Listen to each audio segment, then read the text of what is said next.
Hello and welcome back to the NXTGEN Racing's Toyota GR86 League here for round number 4. We are here at the Hockenheimring and we are looking forward to another evening of fantastic racing. It's been 2 weeks since we were last down on circuit back at Mugello, and what a great evening it was over there for Isaac Doble. He was able to take victory twice, and it's only the second time that a driver has taken more than one victory so far this season. Ben Oucher has taken 3 this season and tops that statistic sheet right now. Alongside them, though, in the winners column with 1 apiece, Adam Wilson-Weir, he won back at the first round of the season at Okayama. William Guthrie did the same, as did Lee Horn. They have not taken victory since Okayama in the opening round of competition. Nick Clibbins went and took victory at Portland. That was the second round of competition. But since then, Ben Oucher, Isaac Doble, they've been trading victories, taking it in turns on who is going to stand on the top spots of the order and who is going to stand on the top spots of the order tonight. That is the question here. It's been a different pole sitter each and every time we have gone out and competed in this season of competition. So it'd be interesting to see what our drivers are able to do around this outer layout of Hockenheimring. It's your Hockenheimring you know and love, with just a minor change. We don't go down into the Mercedes arena. Instead of turning to the right at turn number 7, we go straight across where the drag strip runs. We then make the turn into the turn 11 of Mobile 1, and we go into the usual stadium section, famous now, of course, from where the moment Sebastian Vettel threw away any title hopes that he would have for the future in Formula 1. And, of course, here in the virtual world, it is a corner that creates some great overtaking opportunities, as well is the sacks of turn number 12. And of course, up towards the end, the final few corners of 15 and 16 as well, onto the main straight. We have got a couple of opportunities for some major slipstreaming work along to the back straight, along around turn 5 of Parabolica, and then along that drag strip, which we no longer turn off of. What that does mean is, like any circuit that has a huge amount of slipstreaming and therefore a huge amount of opportunities to gain time, first of all, you're going to see a lot of drivers working together in qualifying, but you are also going to see a lot of different drivers have opportunities to move their way through the field, find themselves towards the front and in the hunt for a potential victory this evening. Right then, let's have a look at the upcoming calendar, and we are getting ready to be halfway through this season. Halfway through race number 2 today, we will be at the halfway stage. We head out in 2 weeks' time at Zolder for round number 5. Then we head across to Willow Springs on May 12th for the 6th round of competition. And the finale, what a circuit. We are going to be heading to Interlagos.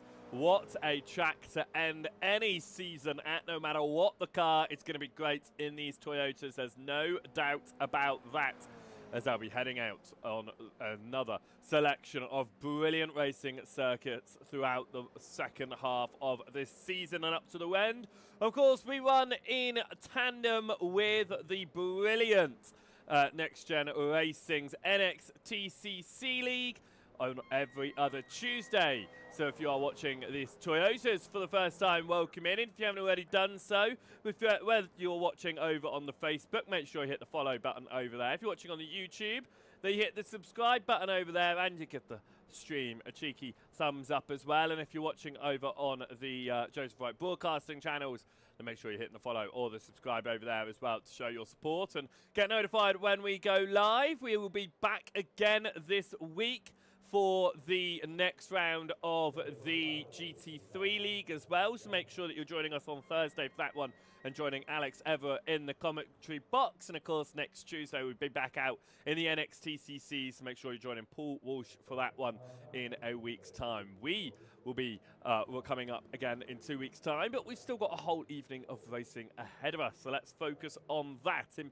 fact, instead of looking forward to the future, let's look back at the past and let's see how our championship standings look going into this 4th round of competition, and it is looking mighty strong for Ben Outra right now. He's 2 points clear of Adam Wilson-Weir. Those victories have come into hand. However, consistency under the way of Adam Wilson-Weir, for example, has kept him very much within this title fight, and only a few points back is a driver who hasn't taken any victories this season.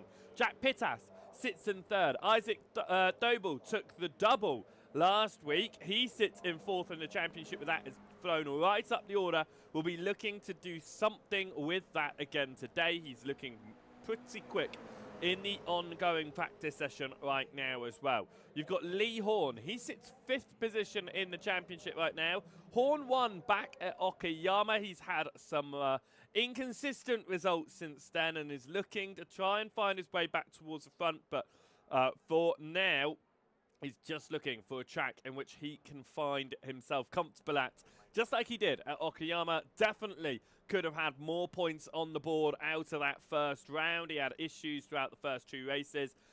Took home the victory in the 3rd race of asking at round number 1 in the end. He currently is sitting in 6th position in the practice session, so we'll be hoping that he can find a little bit of time out there as they head around the circuit, and he'll be able to move his way up the order.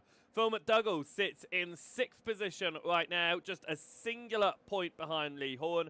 And William Guthrie, he also took victory back at Okayama. Race number 2 in that one.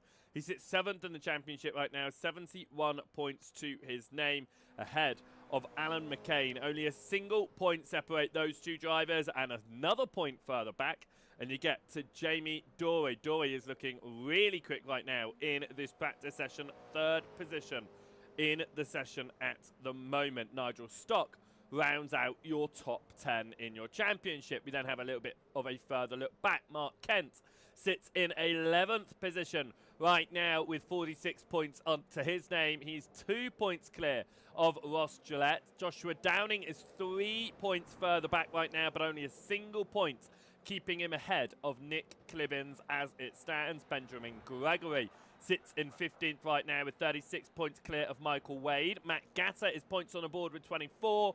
Matthew Jordan, 18, ahead of Adrian Ruiz Hernandez, who's sitting in 19th position in the number 19 car. He's in he's got 17 points to his name, ahead of Jack Brown, who rounds out your top 20. 15 points on the board for Jack Brown, ahead of Carl Thompson with 14. Lewis Mason with 10. Dan Beckett with 3. Jonathan Berry with 2. Now then, we're going to be getting some points on the board, hopefully, for Mark Sykes and Mark Hughes. They'll be looking to try and score some points in this round. Max Andrews, Archie Bennett, welcome to the championship. We'll see what they can do if they're able to get some points on the board. And for Max Andrews right now, he is looking very quick. In fact, the quickest of them all. But how reliable can you call these practice timings? This is the thing that you've got to remember, that the practice sessions don't invalidate lap times if they get a little bit of a bump along the way. So if they're pushing a driver, or if they're getting pushed, their lap time will still stand, even though they have got that instant 0x.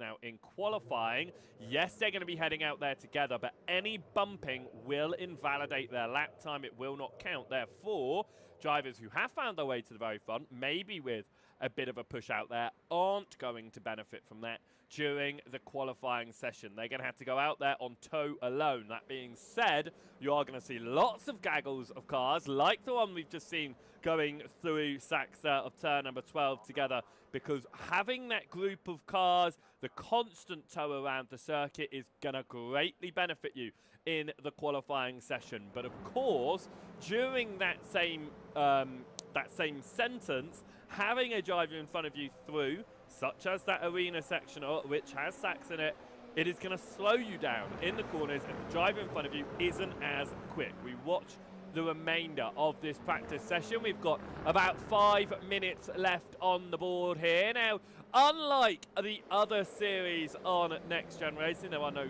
classes in the Toyota GR86s. They are all heading out, all scoring the same points. Every single position really does matter for our drivers, and they are going to be trying to do the absolute best that they can to get those points on the board. And it's not going to be an easy day of asking to do that, because we have a field of 20 drivers.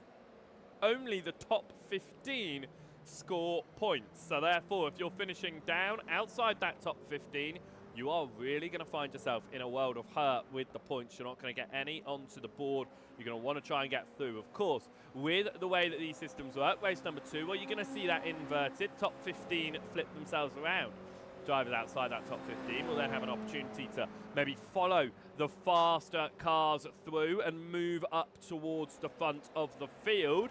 And then, if they're still struggling, well, race number 3 is going to come around. And guess what? You finish last, you start first. As long as you know more than 1 lap down, you will be included in a full inverted grid for the final race of the day, which will be that longer race of the day. Of course, about 25 minutes of asking. The first 2 being those shorter 15 minutes or so races. So it's going to be interesting to see how our drivers get along out there on the circuit and see how they work together, especially in the qualifying session. Like I say, it is going to be a session that requires a lot of tow, a lot of trying to get the benefit of the drivers in front of you without hindering yourself in the process. And for Jonathan Berry right now, this would be a situation that you do not want in qualifying. He's running out there all on his lonesome, but what he is going to show us is the way that this circuit differs from your usual Hockenheim layout that you might know and love out there watching today. Oh, no, he's not. Oh, Berry. He was about to show us what it would have been like to run that. We're going to ride on board Clibbins instead. He can see a little fight going on in front of him. So we go into the hairpin here. This is, as usual, through the hairpin of turn number 6. Clibbins pushes it out a little bit wide. But instead of turning off to the right here, where you would turn off to the right through 7, up towards that grandstand at the Mercedes Arena, we're going to head straight on along the drag strip instead. We're going to skip out that section, and instead we're now going to full throttle it all the way up to turn number 11. We're skipping from 7 to 11. We're going to slam on the brakes here at Mobile 1 and turn in to the arena section that heads us up in towards turn number 12 of Sachs, that then continues as normal. So we are skipping out that middle section of the circuit, and what that does mean is there's going to be a lot of pushing going into the hairpin, and your exit is going to be crucial because you're going to carry a lot of speed out of the hairpin as well. And for Nick Clibbins, he dives down pit lane because there's a bit of an issue going on out there for some of our drivers. And this is one of our newer drivers out there as well. Archie Bennett is heading around, and we'll be looking to see what he can do in his first event here today. And if you do want to get yourself involved in the second half of the season, 3 more rounds still out there to race. Then make sure you head across to the Next Gen Racing's Discord page if you haven't already joined it, and head down towards the sign up form for that one, or just send Mr. Jamie Dory a message and get yourself into this wonderful league. It's created some fantastic racing in the early stages of competition. There's no doubt going to change here today. They really do provide some excellent close racing. And since the car was updated at the start of the previous season of competition, it has, in iRacing I mean, it has become an absolute staple for iRacers out there who have, a lot of them, jumped ship from the Mazda MX-5 across into the Toyota. Of course, we have some great memories of the MX-5 here in the Joseph Wright broadcasting booth alone at Next Gen Racing, not counting all of the wonderful seasons of the Mazdas that came before. And it'd be nice to see those Mazdas out on track again, but these Toyotas are certainly giving them a close rivalry for the intense battles that they have been creating this season. And like I said, in our win list, we've had now 6 different winners in our opening 9 rounds, and I think that just shows you how much of an open bag it is for our race winners. But Isaac Doble Ben Oucher. Are they going to be able to find their way back towards the front again? Ben Oucher's not looking too quick in practice here today. Isaac Doble's in the top 5. Oucher's outside the top 10. But at the moment, at the top of the order, we've got some familiar names.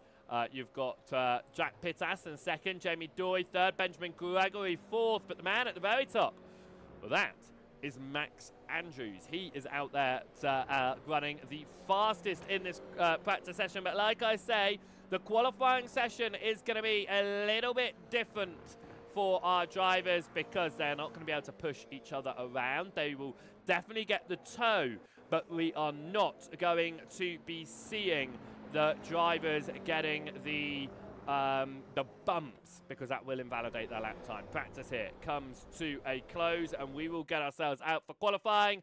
It is going to be an open qualifying session. All drivers are going to go out there together and give it a go. As we say hello to those that are watching today. Good evening to Mecham over on the Twitch. I hope you are looking forward to today's racing in the Toyotas. I certainly am. If you're watching over on the Facebook or the YouTube, then make sure you drop an hello and who you are supporting here today.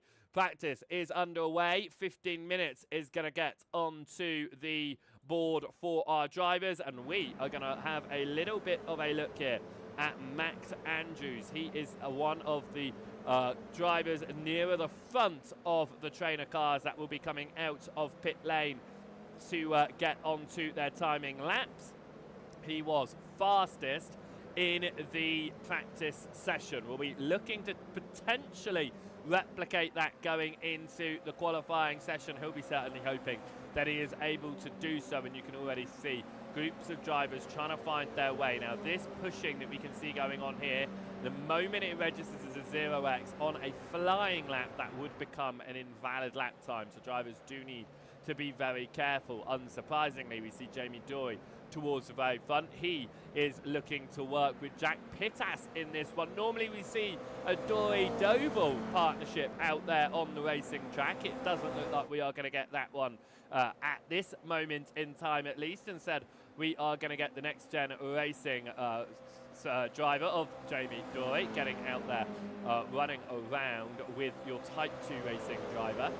They've started doing a little bit more together, so keep an eye out for that one. There's some great things on the horizon there, and it'll be interesting to see what they can do in this qualifying session as well, with 13 minutes about to clock tick down on our session as drivers have now completed their out laps, and we will get going on the first lap of qualifying. We are going to ride on board here with the man following Jamie Doy. It is Jack Pittas. Let's talk through a lap of the Hockenheim circuit, the outer layout here. We come up towards turn number 1, Nord curve, push over that curbing on the inside, and then all the way onto that extended curve on the outside line. Careful that you don't run too far wide, get your lap time invalidated. Slam on the brakes, about the 100 meter board there for Pittas, gets right onto the bumper of Dory, gets towards the inside of turn number 2 without clipping that sausage curb. Number 3 is then that kink to the right,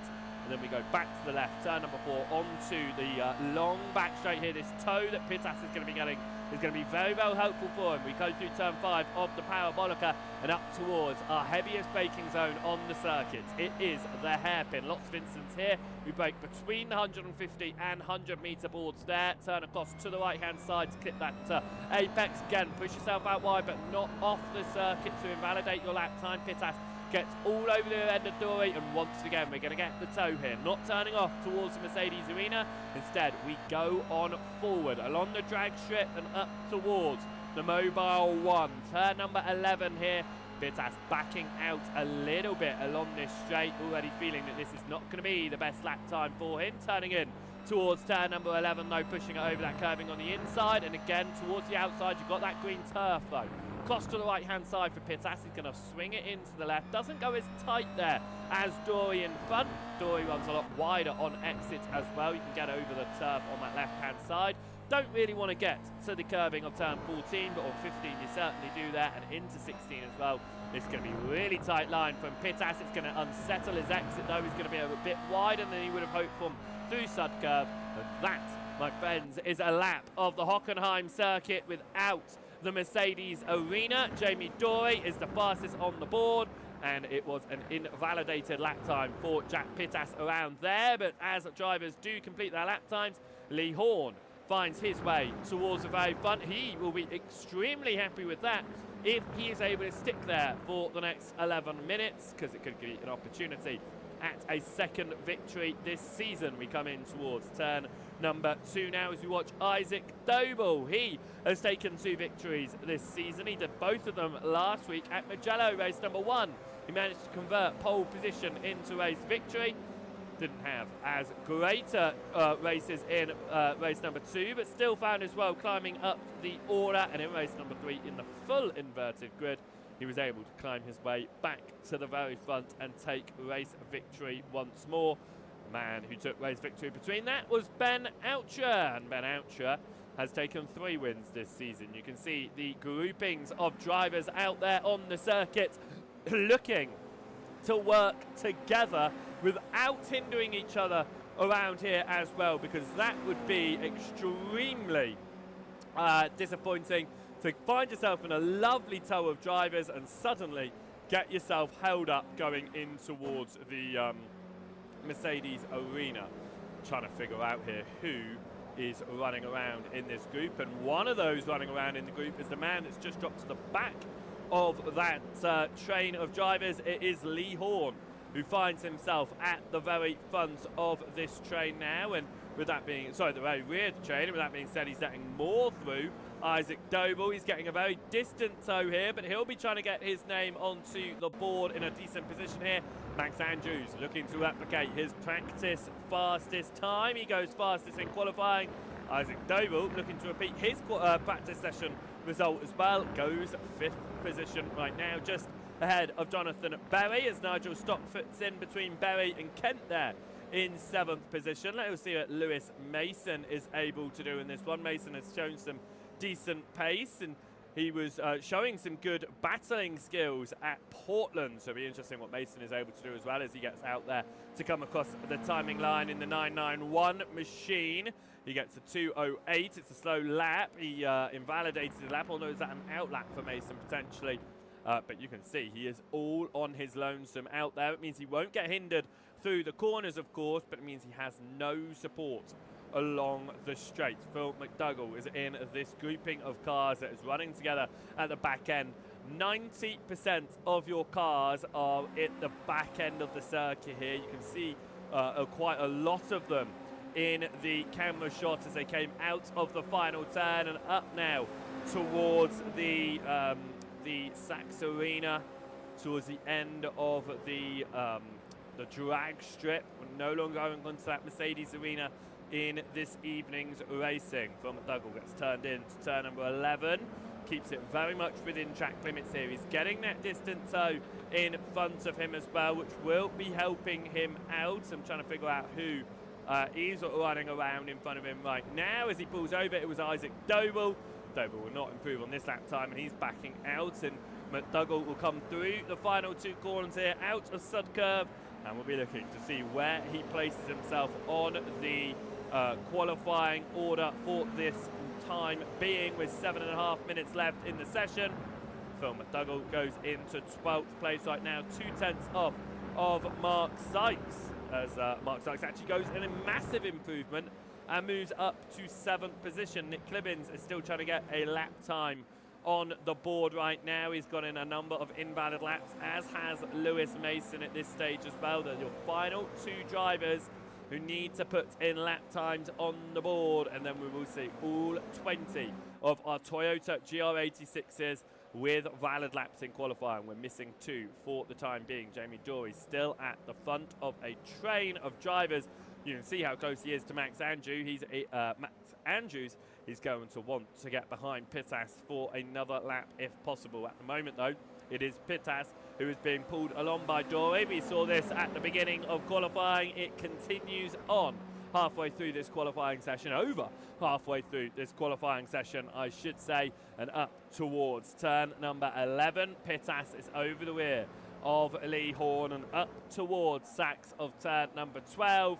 And that was Max Andrews pushing it a little bit wide coming into Mobile 1. Keeps it within track limits though for Max Andrews, and we'll be looking to improve. Dory backs out going into the final 2 corners, and he has swapped over with Pittas. Once again, these two have been alternating, but that is actually Jamie Dory down pit lane with this one. He has extended his laps and he's ran out of fuel, and the same goes for Pittas. And Pittas, in fact, looks like he backed out of that one a little bit early, looking like his lap time was not good enough.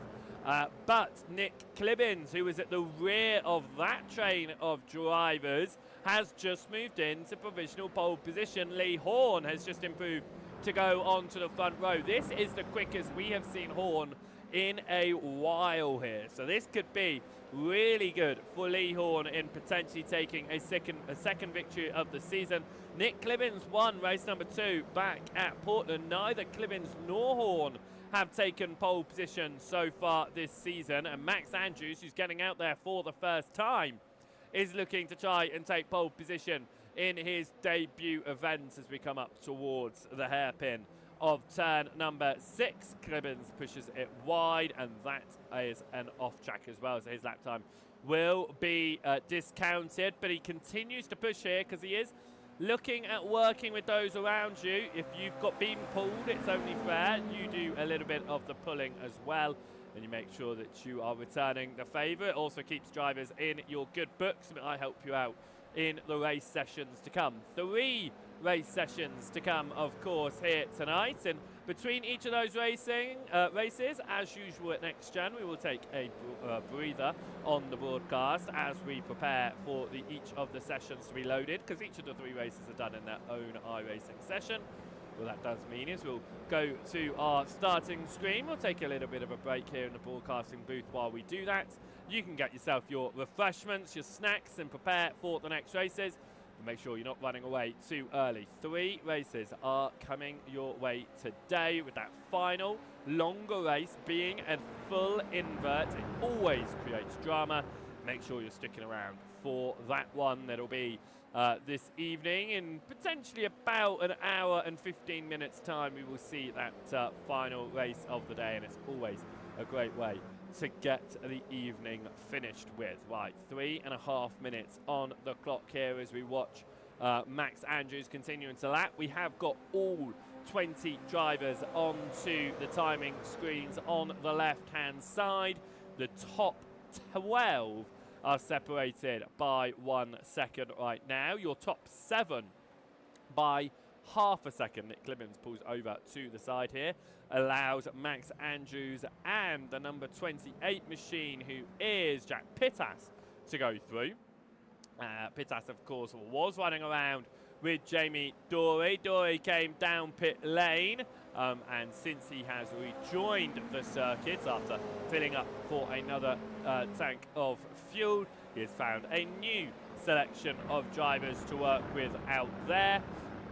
In fact, someone coming out of pit lane as well here will be looking to get onto the rear end and pick up a little bit of a tow going on to the final lap of asking. We come in towards turn number 2, and for Jamie Dory, he's not able to push as hard as he probably would want to right now. A little bit of traffic just going a bit of an odd direction, as is the traffic that is going on right now in the back of the field. This is Isaac Doble, and that was about 4 cars just all trying to slow down, find some space going through Mobile 1. These drivers are all coming up to pretty much their last attempts here in the qualifying session, which means that they are now going to be pushing hard. Nick Clibbins looking to take a first pole position of the season. So is Lee Horn, so is Max Andrews, Jamie Dory even. All those top 4 have yet to get a pole position this season.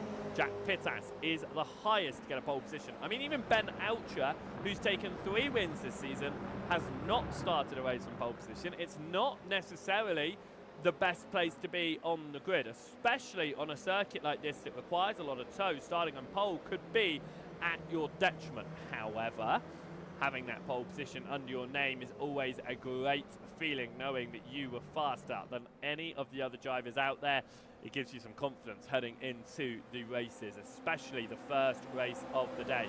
Isaac Doble here looking to get a bit of tow along the back straight, getting pulled around by Benjamin Gregory right now, who sits just behind him in the timing order as well. Gregory in 10th, Doble in 9th position. You see Doble all over the rear end of Gregory here. The tow is going to be fantastic, but being held up by a driver along the corners where you can find that time is not going to be so fantastic. And Doble is having to pull out of the way of Gregory already.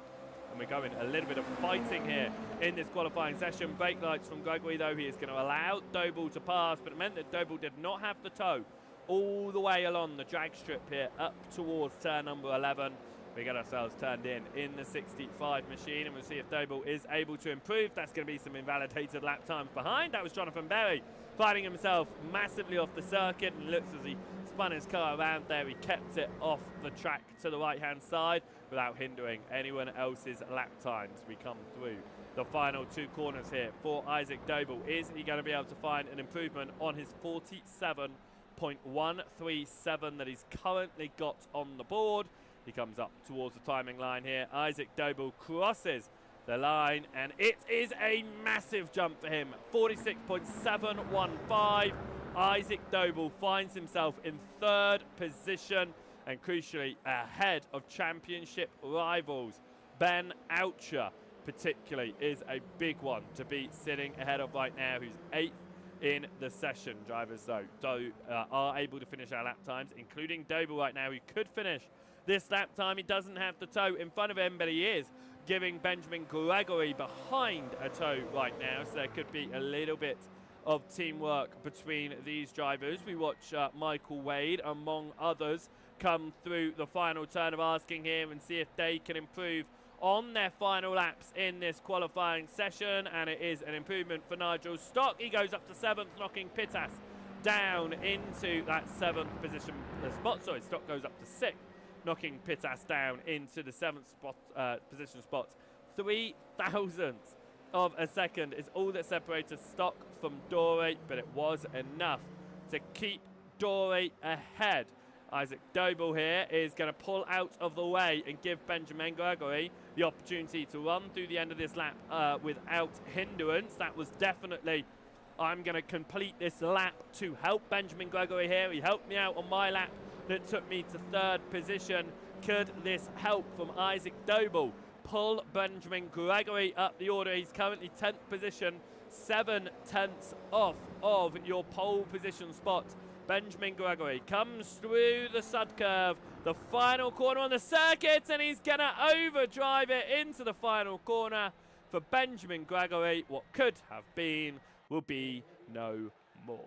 That is qualifying done and dusted here at the Hockenheimring, and we will now prepare to wait for our drivers to grid up for race number 1, and it is going to be a race that will require a lot of slipstreaming. There's going to be a lot of alternating positions. If you're watching for the first time and you're wondering, how do I get involved in this Toyota GR86 League, head across to the NXTGEN Racing's Discord and get yourself signed up over in the Toyota section on that one. We've still got 3 more rounds to come in this championship. Of course, we head to Zolder in 2 weeks' time. 4 weeks' time, we head to Willow Springs, and the championship ends in 6 weeks' time at Interlagos on the 26th of May for round number 7.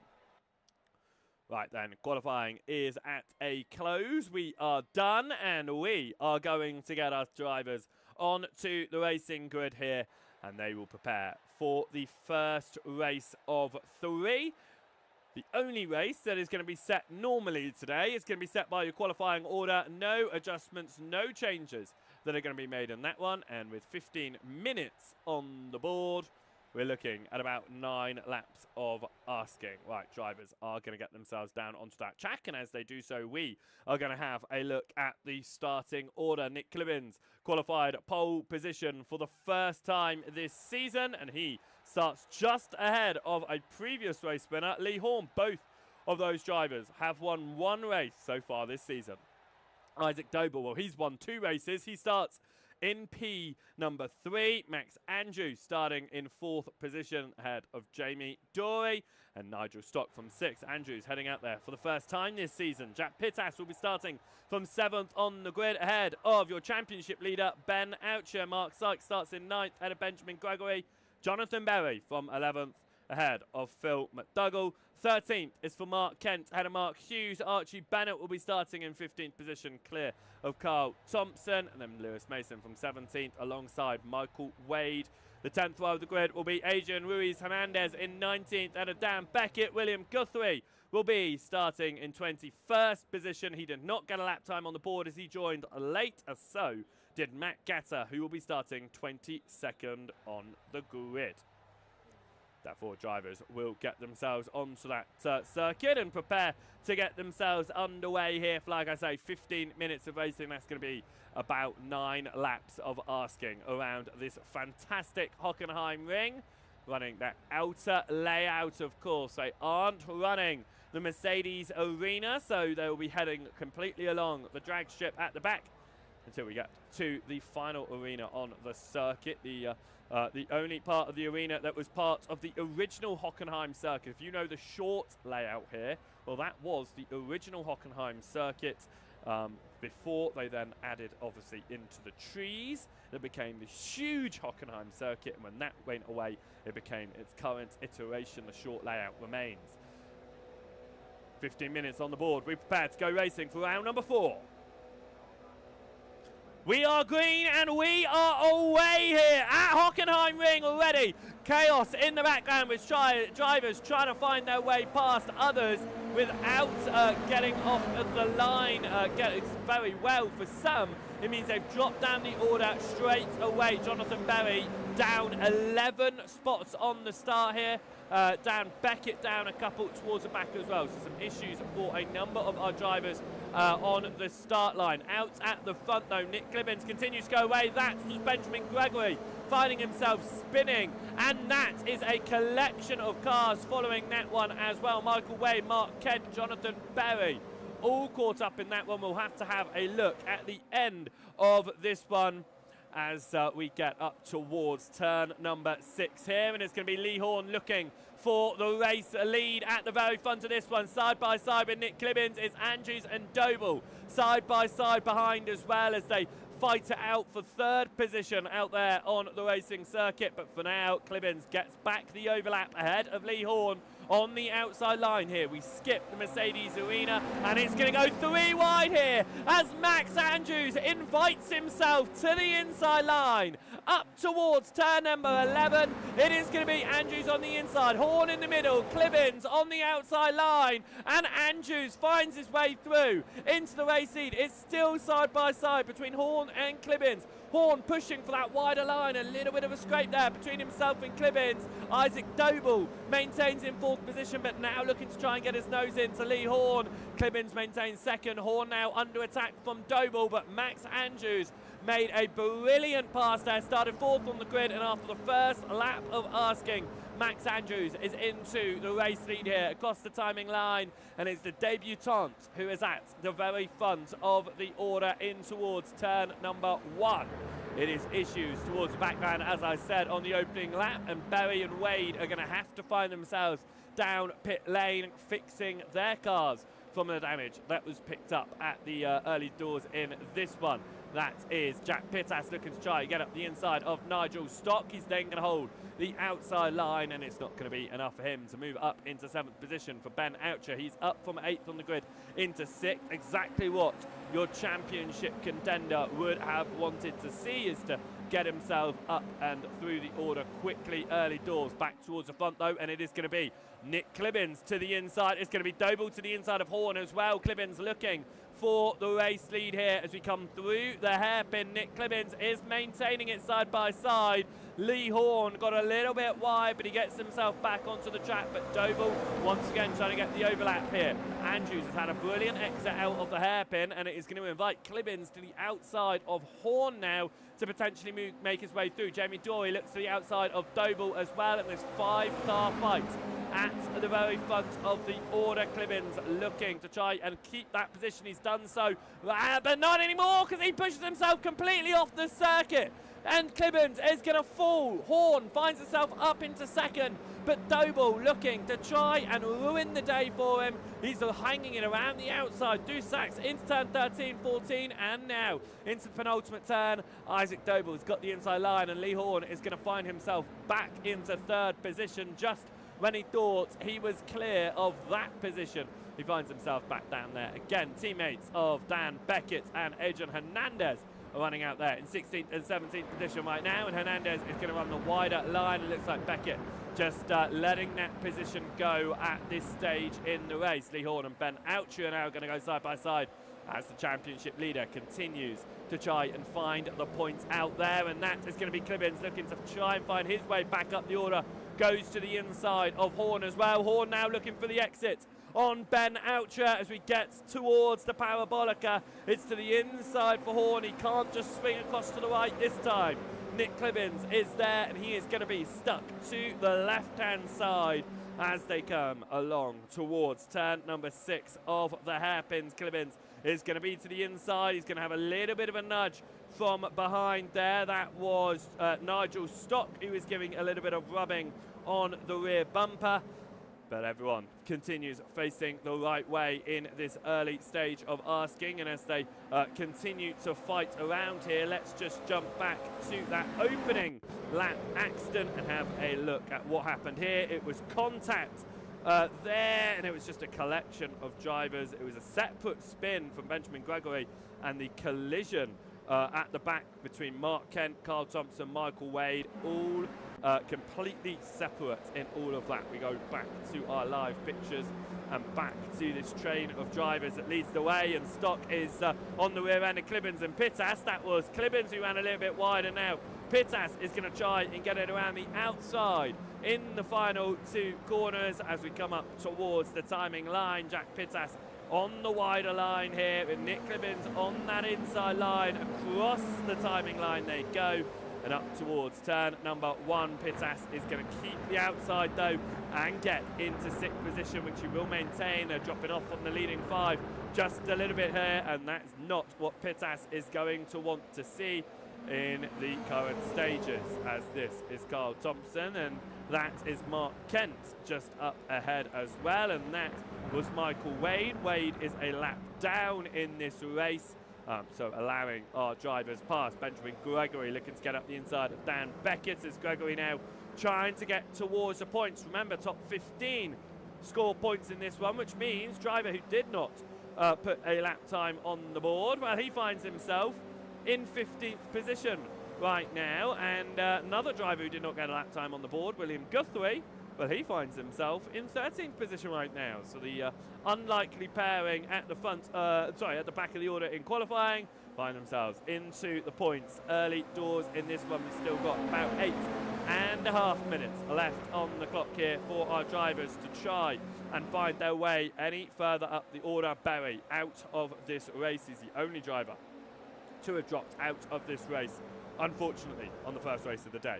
Max Andrews continues to hold the lead as Lee Horn finds himself running into the gravel there through the exit of turn number 11, as Mark Sykes looking to try and gain up the order here as well. He's on the rear end of another newcomer to the series, Archie Bennett. Bennett running around in 10th position right now. Mark Sykes looking for points on the board, and as it stands, he's gonna get them. Is he going to be able to keep it in that position all the way through the race, though? He's certainly going to hope so as we come across the timing line for Sykes. He is maintaining onto 11th position, looking to move a little bit higher up. Matt Gatter looking to get past Lewis Mason, though. Mason's going to be on the right-hand side. It's the inside line to turn 1, but he backs out of it after Gatter makes his way through out of the final turn. Matt Gatter now into 14th position. Lewis Mason down to 15th, but Mason is not going to hang back and wait in this one. He's going to look to try and make a way back through immediately into turn number 2. We switch across to turn number 4 now, and it is going to be different lines there from Gatter. Gatter has his teammate Hernandez behind are the two drivers of Gassed Up Motorsport going to work together here to make their way up the order, back towards the front, and it is side by side once more for your race lead. Dover went for the inside line into the hairpin. It didn't work out on the exit of the corner for him, and it does invite Jamie Dory right onto the rear bumper of Isaac Doble here, and this could be an opportunity for Dory to make his way as Doble goes to the outside line here. We come in towards Mobile 1. We ride on board with Max Andrews, and it is going to be the switch across there. Andrews pushes himself wide. It's going to be 3 wide for just a moment. They settle themselves down 2 wide with Doble and Dory now fighting out for the win, with Ben Oucher looking to get onto a podium position as well. Remember, he started in 8th position, did Oucher, and he has got himself now up into 3rd. Dory started 5th, Doble started 3rd. They have all moved themselves up, and that is going to be a slide, and then ultimately a spin and a massive accident. Max Andrews collected there by the 105 of Phil McDougall. That is a real shame. McDougall, though, is going to get his car facing back the right way. Look at the damage on this machine right now. This could potentially be a safety car with that machine, because that is going to be very slow heading around the circuit here, so we'll have to keep an eye out on whether or not the safety car comes out for the 105 machine. If it does, we'll have to wait until the end of the lap, but with only 5 minutes left on the board, I'm not certain we will see it, especially with the racing that's going on at the front of this one right now. And it is going to be, once again, a fight for the lead as Isaac Doble gets to the inside of Dory, and that's going to be Oucher looking to get his nose in as well. But on the exit, Dory has got the overlap and has got past Isaac Doble.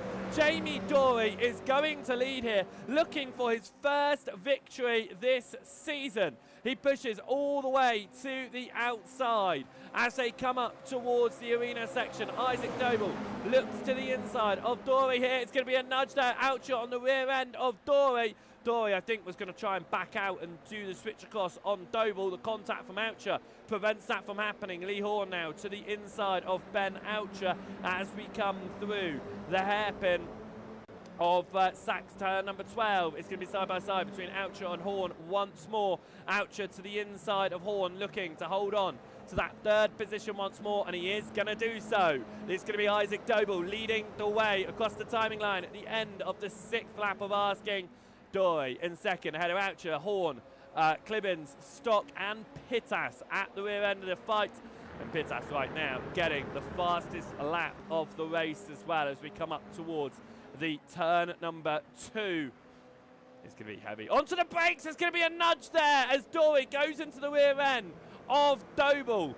Oucher saw that and thought this could be an opportunity here. We ride on board the rear end of Isaac Doble as we look back at Jamie Dory. Dory's going to go to the left-hand side here. What is Ben Oucher going to do? Is Oucher going to follow through here as we come up to the hairpin? He's even going to give Jamie Dory the nudge, and now Dory goes defensive, ultra defensive here, into the hairpin, to the inside. It's going to push him out very, very deep though, and Ben Oucher does the switch across. What a fantastic move. Ben Oucher moves from 3rd to 1st in the hairpin.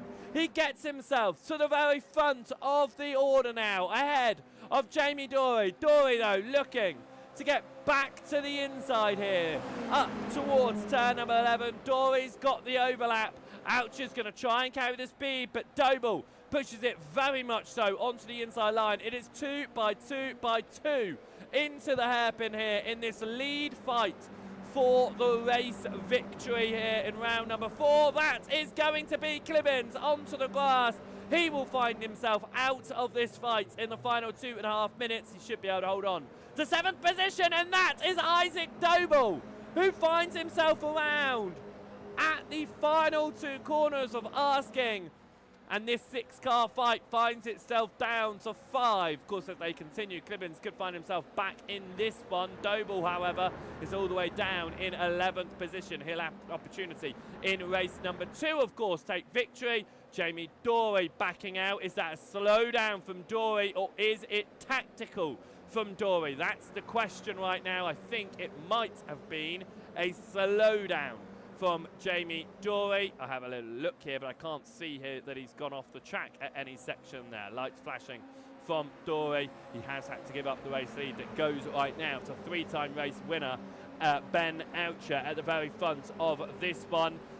Lee Horn, though, looking to get stuck in. So is Nigel Stock. Horn's won once this season. Stock has not. Stock's in the middle here. Oucher's got the inside. Horn backs it up just a little bit to try and get the speed on the exit. There's a little bit of contact with Pittas. Jamie Dory's back into the mix straight away. And Nick Clibbins is on the rear end once more. But now it is Nigel Stock leading here, and they are going to be coming up to the white flag lap. Is it going to be beneficial for Nigel Stock to be out at the front of this one, going on to the final lap of asking Lee Horn to the inside of Ben Oucher as we go into turn number 11. Dory has got back past Pittas there and confirms that position for fourth. Pittas swings to the outside. It's going to be Oucher to the inside of Lee Horn, and Dory's going to get his nose in, and there's going to be contact between Dory and Horn, and that's going to be sliding from Horn. It's going to back out this fight just a little bit, give a little bit more breathing space to Nigel Stock. Pittas goes around the outside, sorry,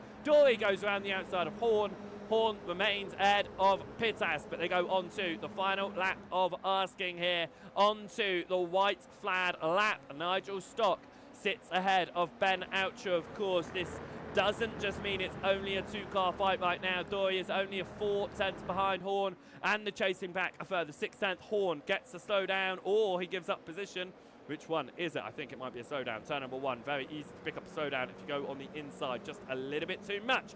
Ben Oucher not looking for the toe, looking for the overtake early doors along to the Parabolica, out of turn number 4. He switches across to go alongside here. It is going to give Nigel Stock the inside line up towards the hairpin, but that inside line can catch you out. Jamie Dory went extremely deep into it a couple of laps ago. It gave him up position. Dory swings across to say, hey, I could do this. He decides, hey, I'm not going to do this. Stock stays ahead right now. Dory goes to the inside of Oucher. Stock pushes himself wide, throws away the race lead for the time being. Dory and Oucher now fighting out for victory. They scrape along the drag straight here. They're going to keep on rubbing body panels. They are exchanging all of the paint on the side of their car. That full tilt machine is going to be pink by the end of this one. As here comes Nigel Stock to the inside. It's 3 wide into the arena. Dory backs out of it. Oucher gets the speed on the outside. Stock moves through to second. Ben Oucher could be on the hunt for his 4th win of the season. It looks like he's going to do it. Dory gets a little bit of a nudge there from Lee Horn. There's wobbling. Clibbins now goes to the outside of Horn, looking for 5th position, and he is able to get that for the time being into the final 2 corners, so he's going to have to push it to the inside. He certainly is. And for the 4th time this season, championship leader Ben Oucher is going to take victory, and he gets there ahead of Nigel Stock. Jack Pittas in 3rd position as we come up towards the line. A couple of other fights going on in the background. We focus so heavily on the lead fight. I don't normally do that, but it was constant changing of positions. Lewis Mason holds on to 12th out of Mark Sykes, and for Dan Beckett, he is going to take the final point on the board in race number 1. A few drivers missing out on that one in the end, but victory going the way of Ben Oucher for the 4th time this season. Ben Oucher has taken victory. He did it last at the 2nd race of asking at Mugello since round number 2. Race number 3, we have only seen Oucher and Doble take victory. And if the statistics mean anything, if the results mean anything, it is gone Oucher, Doble, Oucher, Doble, Oucher. Are we going to see a Doble victory in race number 2? Well, he found himself around in this race, down into 8th position by the end of race number 1. What that does mean is he's going to find himself in about the same position for race number 2, but crucially ahead of all of the drivers that he was fighting for in the early stages of this race. That then is going to be race done and dusted, race number 1 of the day. Let's first have a look at our race results before we look at the top 10 in the championship after the first race of asking. Ben Oucher finds himself in first position by the end of that one, ahead of Nigel Stock, who just went too deep at the hairpin. Jack Pittas coming home in third position ahead of Jamie Doy. Nick Clibbins crossed the line in in fifth position ahead of Lee Horn. In sixth position, then it was seventh position for William Guthrie. Eighth in the end after finding himself around was Isaac Doble. Can we also just say here, William Guthrie did not qualify, started 21st on the grid. He finished 7th. William Guthrie has taken one victory so far this season. Is he in line for a second today? He's looking quick. Isaac Doble then in 8th position, as I said. Archie Bennett in 9th ahead of Mark Hughes. It was then Benjamin Gregory in 11th ahead of Lewis Mason, Mark Sykes, Adrian Hernandez and Dan Beckett was your final driver to take a point out this one. Matt Gatter down in 16th in the end ahead of Carl Thompson. Phil McDougall issues in that one as well for Michael Wade. Max Andrews as well. We saw that big whack for him. Mark Kent 3 laps down and Jonathan Barry out early doors in that race. With race 1 being done, let's have a quick look at the top 10 in your championship. Following that one, Ben Oucher extends his championship lead as Pittas moves into second. It's 13 points in hand for Oucher right now. Doble is looking to try and catch up to Adam Wilson-Weir. Of course, no Wilson-Weir today, which is why we're seeing drivers catch up towards him. Horn finds himself in 5th ahead of Jamie Joy right now. William Guthrie with still a really strong result in 7th. Could he outscore Jamie Dory in this one? They could swap around. So could Phil McDougall. He's only a point behind Guthrie right now. Nigel Sock sits with 74 points. No Alan McCain today either. He sits with 70 points to his name. Race number 1 is done then here. Let's have a quick word with one of our drivers before we take a break, and then we'll pick up and with one of our drivers after our break as well. In fact, we will talk to one of the drivers that was very, very close to taking victory in the end in that one. And of course, it was Nigel Stock.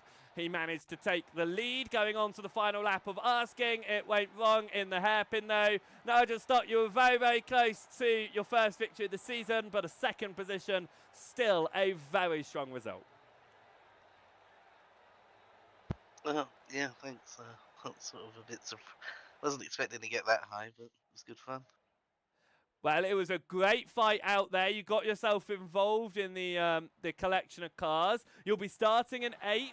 You need to make your way up, but of course you started that one in 6th. You still made your way up, and it looks like with the amount of towing that there is out there, with the amount of pushing as well, overtaking seems pretty easy. Finding your way to the front seems pretty easy. So do you think you could maybe have another opportunity at a race victory in race 2?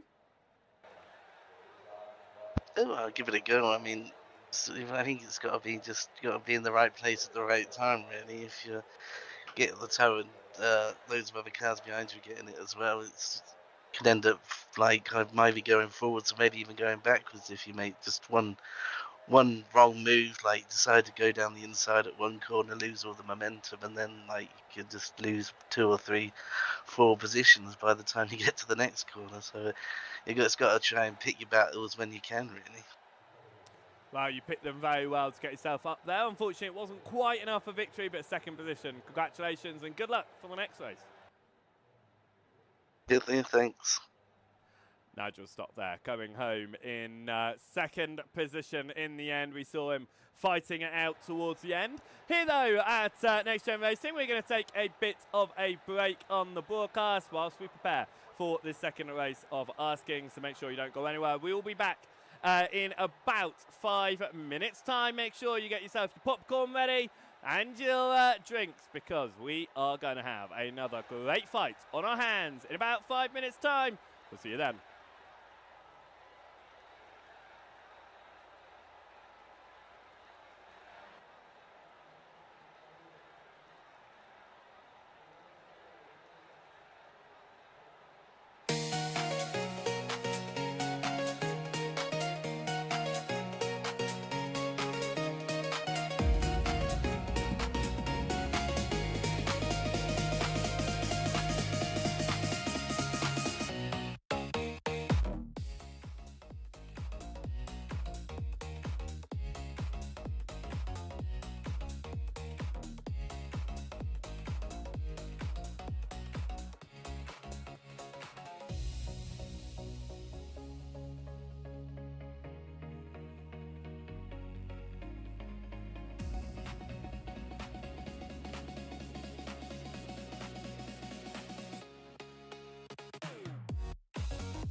everybody, and welcome back here as we prepare for what is going to be the second race of the evening around the fantastic Hockenheimring circuit. And we have got our drivers ready to get out there once more. And after the first race of the day, I said that I would speak to one driver before the break. Well, we are also going to speak to one driver after the break as well. And the driver that we are going to have a quick jump with, if he is able to right now, is the man that took victory in race number 1. Ben, are you there? I am, yes. Ben, you took victory again. 4th time this season you've managed to do so in 10 races.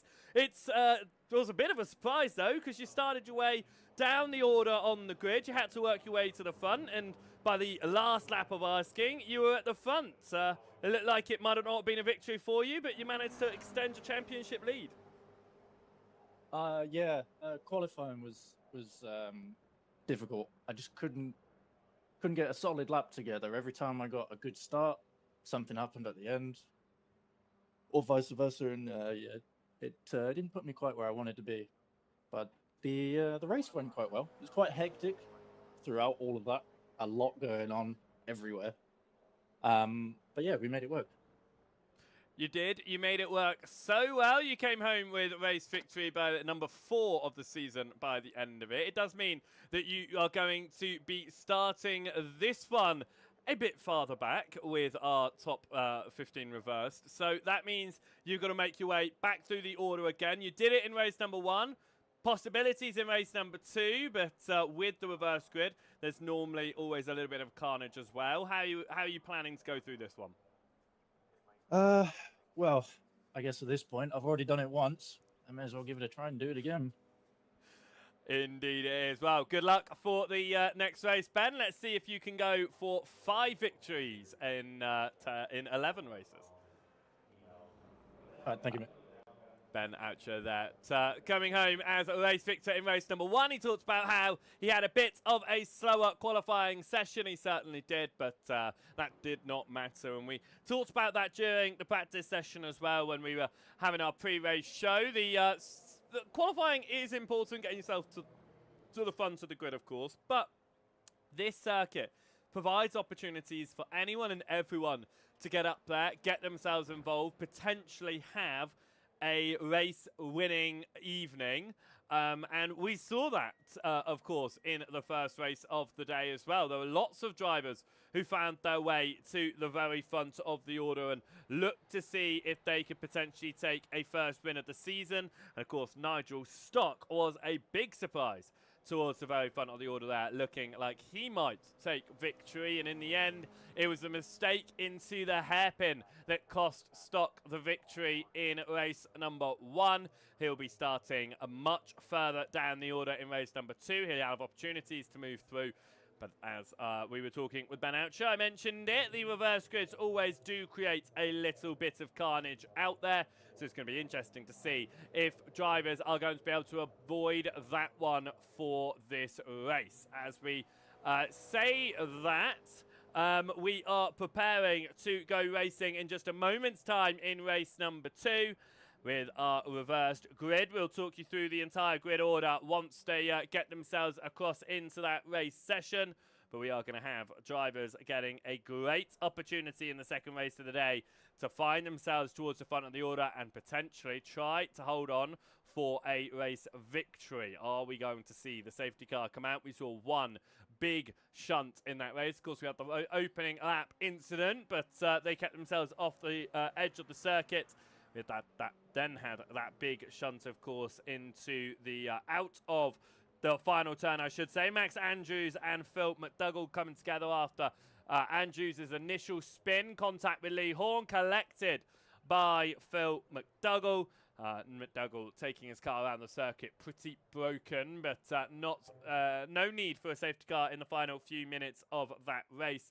we are going to see if our drivers can get around once again without the safety car. 9 laps of asking, you'd hope there wouldn't be a safety car, and if you do, that it don't be a lap at most, because you don't want to lose too many laps of racing in these sessions. And we'll be hoping that drivers are able to sort themselves out then. Right, let's talk our way through the starting grid for race number 2. It is going to be Dan Beckett. Finished race number 1 and 15th. He'll be the front of our inverted grid. Then in second position is Adrian Ruiz Hernandez. Mark Sykes in third position. Lewis Mason is in starting this one in fourth. Had a Benjamin Gregory. Mark Hughes will be starting in sixth position. Archie Bennett from seventh position ahead of Isaac Doble. William Guthrie in ninth. Lee Horn will be starting in 10th under Nick Clibbins. Jamie Dory in P number 12. Jack Pittas will be starting 13th position ahead of Nigel Stock. Ben Oucher from 15th. Then Matt Gatter, as Gatter was the first of the drivers to miss out on points and the inverted grid. Let's see what our race 1 victor Ben Oucher is going to be able to do from 15th on the grid. Carl Thompson will be starting in 17th ahead of Phil McDougall. We'll then see Michael Wade in 19th, Max Andrews in 20th, and Mark Kent in 21st position. No Jonathan Berry in the second race. He's the only driver, it looks like, that we have lost. Right then, we get ourselves onto the grid for this one. We are going to have a little bit of a look, because it is going to be Dan Beckett who runs at the very front of the order here, and we are going to get 9 laps on the board after our timed race in race number 1 confirmed. That 9 laps, race number 2 is also going to be that 9 laps of asking here. And then in race number 3 of the day, my prediction skills in my head are going to say we're probably going to see 14, potentially 15 laps of asking in the third and final race of the day. That will be your full inverted course, as long as you are not any more than 1 lap down. 9 laps on the board here for race number 2 and the Hockenheimring.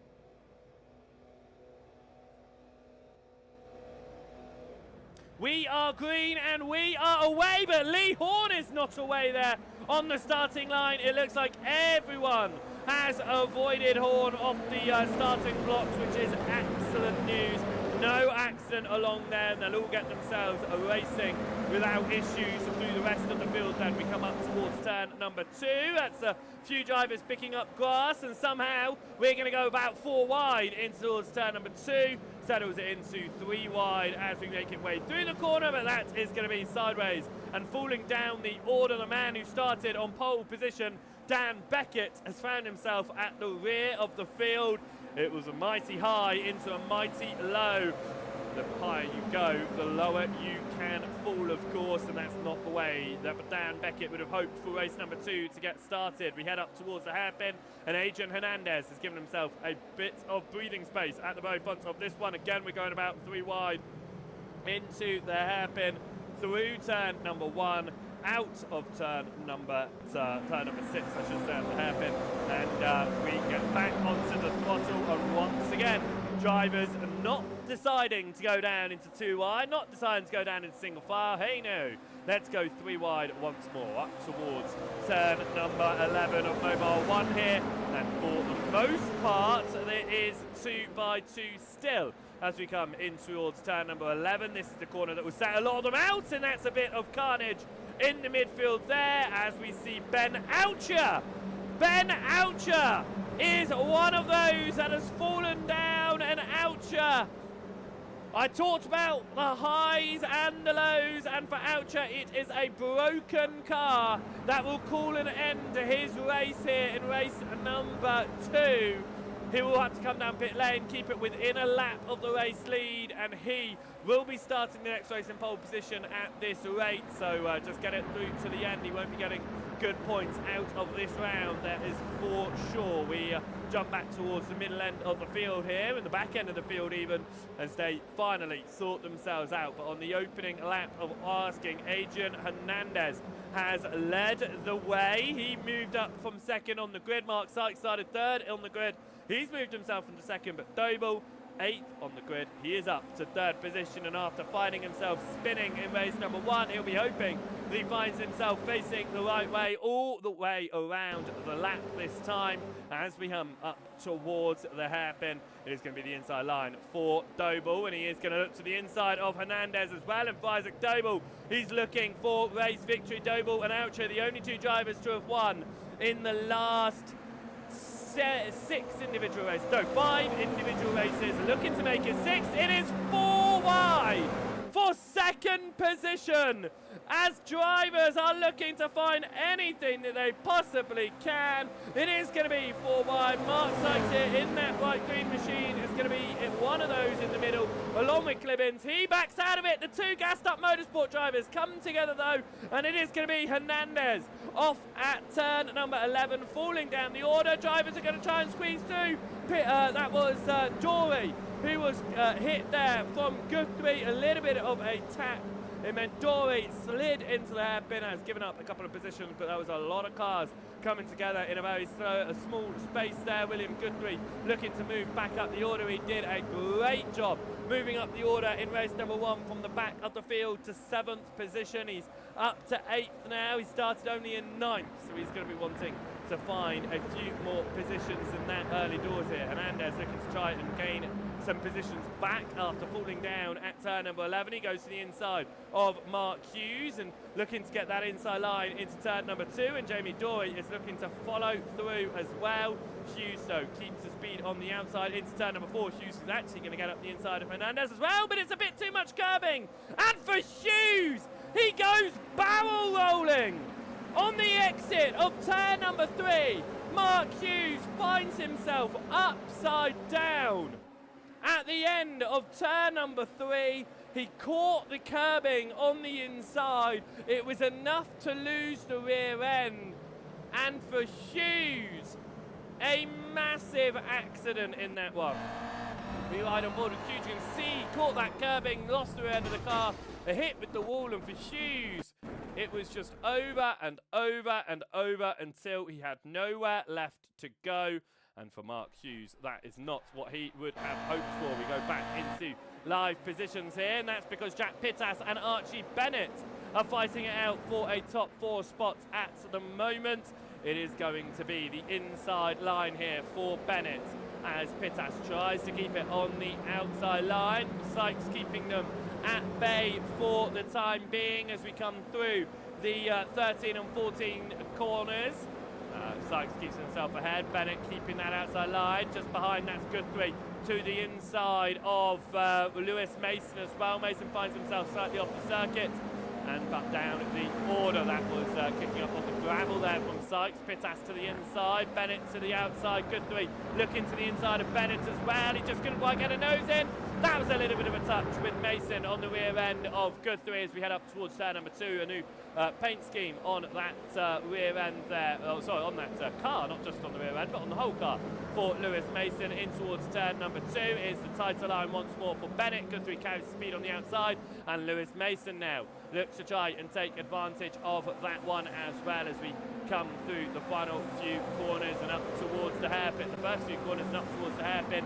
It is going to be 3 wide once more. Jamie Dory looking to try and move up the position. He's to the right-hand side here. He tucks back in to the left as Bennett is going to try to get to the inside of Lewis Mason onto the brake. Certainly going to do it. It's 4 wide in the background, and that is some inevitable contact there, and Mark Kent one of those. It was contact up ahead as well as drivers come through the corners, a few of them facing the wrong way, including William Guthrie. He's found himself going the wrong way in this these fights out there as well. You can see up ahead Doble and Clemens just pushing each other around the circuit for the time being. They're not fighting it out in these early stages of the race just yet, but we keep an eye on how they're doing. Michael Wade is side by side here with Hernandez trying to look up the order. He's drops behind a little bit, but now he can get to the inside of Hernandez. Hernandez runs the outer wider line through turn number 12. Wade's going to get his car in side by side here, looking to keep it to the outside into the final 2 corners. In fact, he's looking to try and switch it across there. Hernandez pushes it out wide. Wade is going to get the inside line here through the final turn. Michael Wade looking for 11th position in this race. He came home in 19th with no points on the board in race number 1. He's up 7 positions so far, looking for 8 if he can confirm it past Hernandez.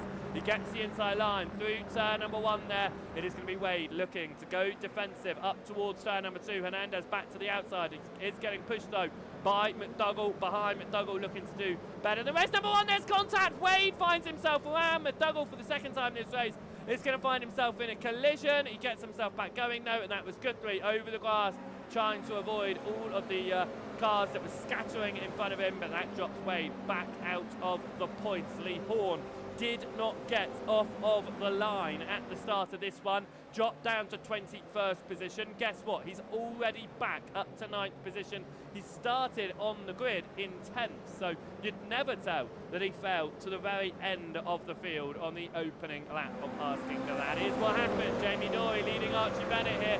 They are fighting it out. It doesn't look like they will catch up to the race leaders unless they get into a proper fight out there. So therefore this fight for 3rd is just going to keep on going on, and Archie Bennett goes to the inside, and here comes Benjamin Gregory.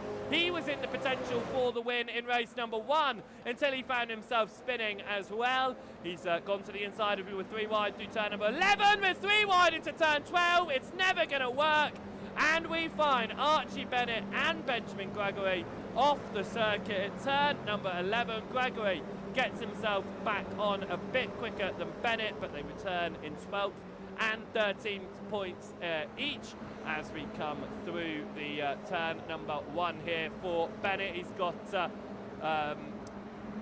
Guthrie just on ahead of him, who's also looking to try and return in this one. Gregory trying to get back up the order, gets the inside of Hernandez, will look to keep it up the inside of Mark Kent as well. A little bit of a touch there with Hernandez, who is dealing with some front end damage, but has to stay there for the time being as we now look at Max Andrews. He's looking to go back up the order as well after finding himself going down in race number 1.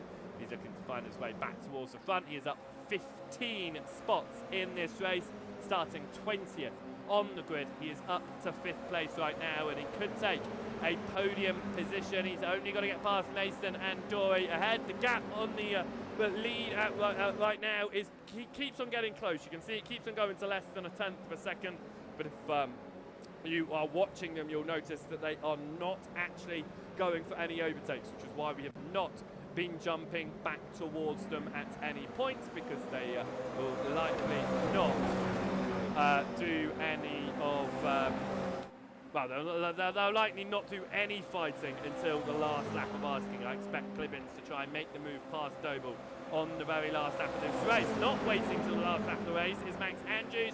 He goes to the inside of Jamie Dory, and after falling down the order with major contact, he is up 17 spots in race number 2.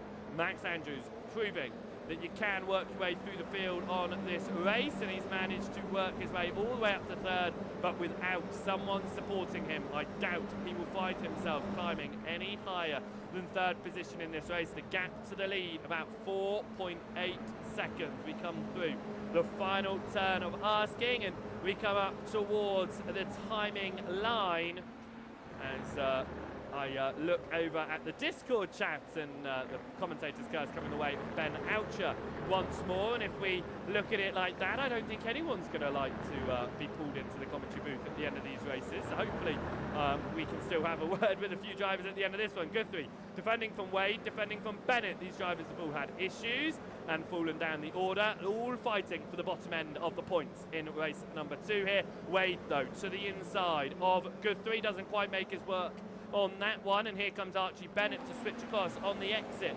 of turn number 4, and he makes his way through. So Bennett now up into 14th with Guthrie dropping back behind for the time being. Phil McDougall here is all over the rear end of Matt Gatter. McDougall found his way up the order, found his way back down the order after some issues and some contact, of course, earlier on in the race. And once again, Wade is going for the move. It's a little bit of a nudge again with Guthrie. It's giving him a very slow exit here, and now he's going to have to the outside Archie Bennett, to the inside Nigel Stock, and there's constant contact between the two of these two. They're both of them saying, I don't want to give you space. No, I don't want to give you space. Well, they have given each other just enough space here and they've given Nigel Stock. Race 2, he is down in 16th position after finishing race number 1 in 2nd. He's not finding as much luck this time around. However, he is trying to fight to get into those points-paying positions that are on offer. The top 15 are your points-paying positions. No longer do you have to get into the top 15 for the invert. Of course, race number 3 is your full invert, as long as you are no more than 1 lap down. And fortunately for all our drivers, every single person is still on the lead lap of asking, including drivers that have had to come down pit lane for damage, Ben Oucher, and, of course, the driver we saw upside down, Mark Hughes. Was it Dan Beckett? No, Beckett was the driver we saw upside down, was it not? He's had some issues in this one. Overall, he's fallen down though, but no, it was Hughes who went upside down earlier on in the race. Beckett just had his own issues in this one. Lee Horn here over the rear end of Jamie Dory. Now we saw a little bit of next gen nastiness in race number 1, a bit of bumping and banging between the 2 next-gen teams. Of course, they normally run in separate teams anyway. No teams in this championship, although you will see those affiliations out there. They aren't running for a team's points or anything like that, but Dory and Horn have certainly been pushing each other a little bit to the limit in this evening's races. We are going to get one more lap of asking. The reason that I mention that now is because Nick Clibbins is going to be looking at Isaac Doble and thinking, right, white flag time, where am I going to make my move? My main opportunity is going to be into the hairpin. There is no doubt about that. Try to make that overtake for the race lead through the hairpin, get a good exit, a good amount of speed, and try to carry the speed all the way up towards Mobile 1, turn number 11, into this arena section. Right, we come through the final turn, and I can't believe we're already there, but it is the final lap of race number 2 already here at Next Gen for the Toyota GR86s. Round number 4, we've still got one more race to go with a full invert, a longer race, of course, in the final race of the day. Nick Clibbins then all over the rear end of Doble. Clibbins last took victory at Portland. Oucher took victory in race number 1. He's down the order. Doble took victory last time out. 2 race victories this season, both of them coming at Mugello. Oucher and Doble have been the only race winners since, you guessed it, Nick Clibbins. Is he able to put the sandwich in all of this fight? He's going to move it to the right-hand side here and go to the inside, up towards the hairpin. It is side by side, a little bit of a nudging there. Doble gets onto the racing line. Looks like he's going to go for the later braking there. Clibbins going for the early braking, forcing Doble onto the slightly wider line. But with that wider line, Doble is going to be able to carry the speed on the exit. Clibbins has got his car to the inside, and he is going to be able to keep it there up towards turn number 11 of Mobile 1. It's the fight for the lead. Is Doble going to take victory number 3? Is Clibbins going to take victory number 2? It's a fight for third behind between Andrews and Dory. It is going to be Clibbins to the inside, and here comes Doble up towards turn number 12, I should say. It is going to be the inside line for Doble, the long way around to hold it for Clibbins, but keeping his car there. It'll be the inside in the final 2 corners. Doble backs out, tries to do the switch back and across to the inside line. He's not going to get it. Clibbins is going to go defensive through the final corners. It's all going to be about the exit, but Nick Clibbins is going to take victory in race number 2, putting a sandwich in the whole Doble Oucher affair in race victories. Dory missing out to Max Andrews at the last hurdle there. And Andrews will take a podium in race number 2, up 17 positions in this race. A fantastic climb for the number 8 machine. Jack Pittas came home in 8th position in the end, and Ben Oucher, victory in race 1. He'll find himself in 20th. Hughes will find himself in 21st, and crucially for Hughes, found himself in pole position. Importantly for Ben Oucher, he is going to find himself on the front row of the grid for race number 3, exactly where he started race number 1, which he then went on to take victory. Ben Oucher will be enjoying that one. Doble missing out to victory by less than a 1/10 of a second at the end of it. Some Fantastic fighting for our drivers out there. So let's have a quick look at our race results following the following the second race of the day. And it was victory for Nick Clibbins, less than a tenth of a second clear of Isaac Doble, who led all of that race since he moved into the lead. Clibbins, though, just waiting behind until that last lap. You knew it was coming, and he did a great job of holding on to that lead through the final few corners. Max Andrews, after getting taken out in race number 1, up 17 places in race number 2, finds himself in 3rd position by the end of that one. 4th position in the end for Jamie Dorey. Still a strong result for him, as is for Lee Horn. 5th position, then 6th position with Lewis Mason ahead of Kyle Thompson. Jack Pittas in 8th position ahead of Mark Sykes. Benjamin Gregory rounded out your top 10 in this one. Mark Kent finished in 11th ahead of Adrian Hernandez. Michael Wade on 13th ahead of Archie Bennett. Matt Gatter from 15th. Nigel Stock from 16th. William Guthrie from 17th ahead of Phil McDougall. Dan Beckett finished that one in 19th position after starting at the very front of the order. He fell down on the opening lap of the race.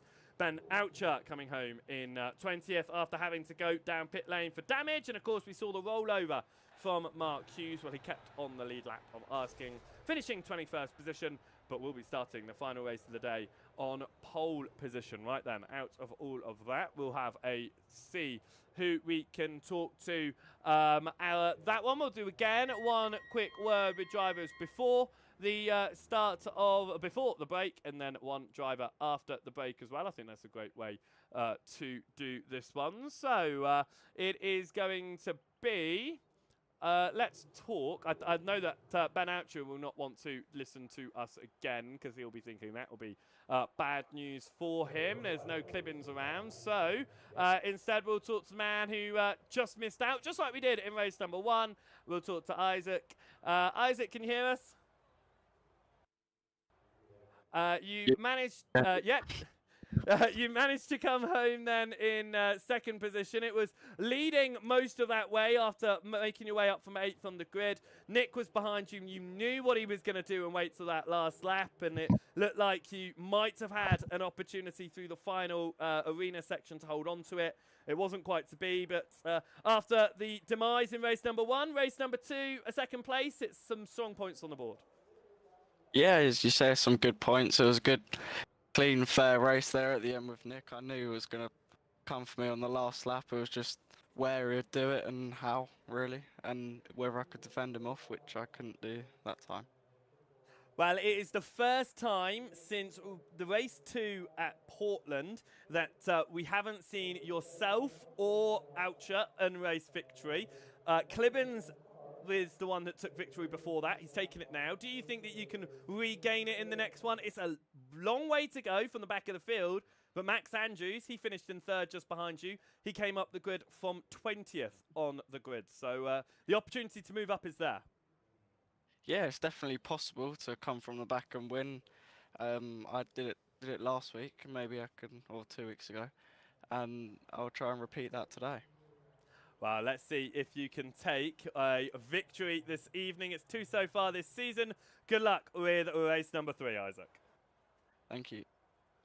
Isaac Doble there, coming home in 2nd position. We'll be hoping, like he said, to repeat his feat 2 weeks ago at Mugello, that he came from the back of the field to take victory in that one. Let's see what he is able to do in race number 3 today. We will be back in about 5 minutes' time here on the broadcast so that we can bring you the 3rd and final race. Remember, it's a full inverted grid and the longer race of the day. So if you haven't already done so, make sure that you have got your snacks and your drinks ready, and you've hit that subscribe button, that follow button, that like button, whatever button there is to show your support and to be notified when we are live again. NXTGEN Racing will be back on the GT3 Championship on Thursday. The NXTCC next Tuesday. We'll be back for the GR86s in 2 weeks' time. We've got one more race to go.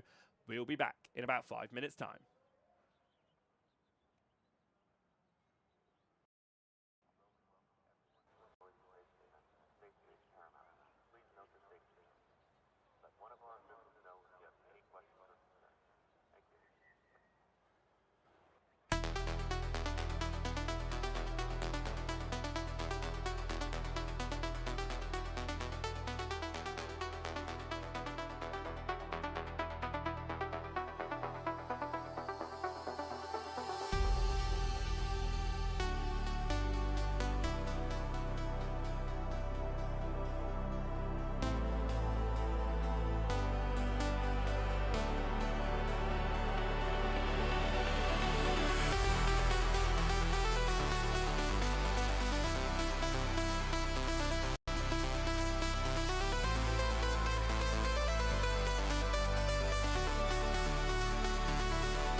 welcome back here to the third and final race of the evening. The fourth round of competition has gone well for previous race winners. Ben Oucher took victory in the first round of asking. It has been his fourth win of the season so far in the opening 11 races. And he is looking to potentially take a fifth win because he will be starting second position in this race. And then, of course, for the second time this season, Nick Clibbins went on to take victory in race number 2. He started race 1 on pole position. It didn't quite go his way, so he'll be happy to chalk up a second win on the board. Now, before the break, we did not move on to our championship standings out of the opening 2 races of the evening. So we'll have a quick peek at our top 10 going into this race, and then we will have a look at our top 10, well, our whole championship out of this race. Ben Oucher, after extending his lead in race number 1, it's fallen down significantly out of race number 2. Only 5 points now separate Oucher and Pittas.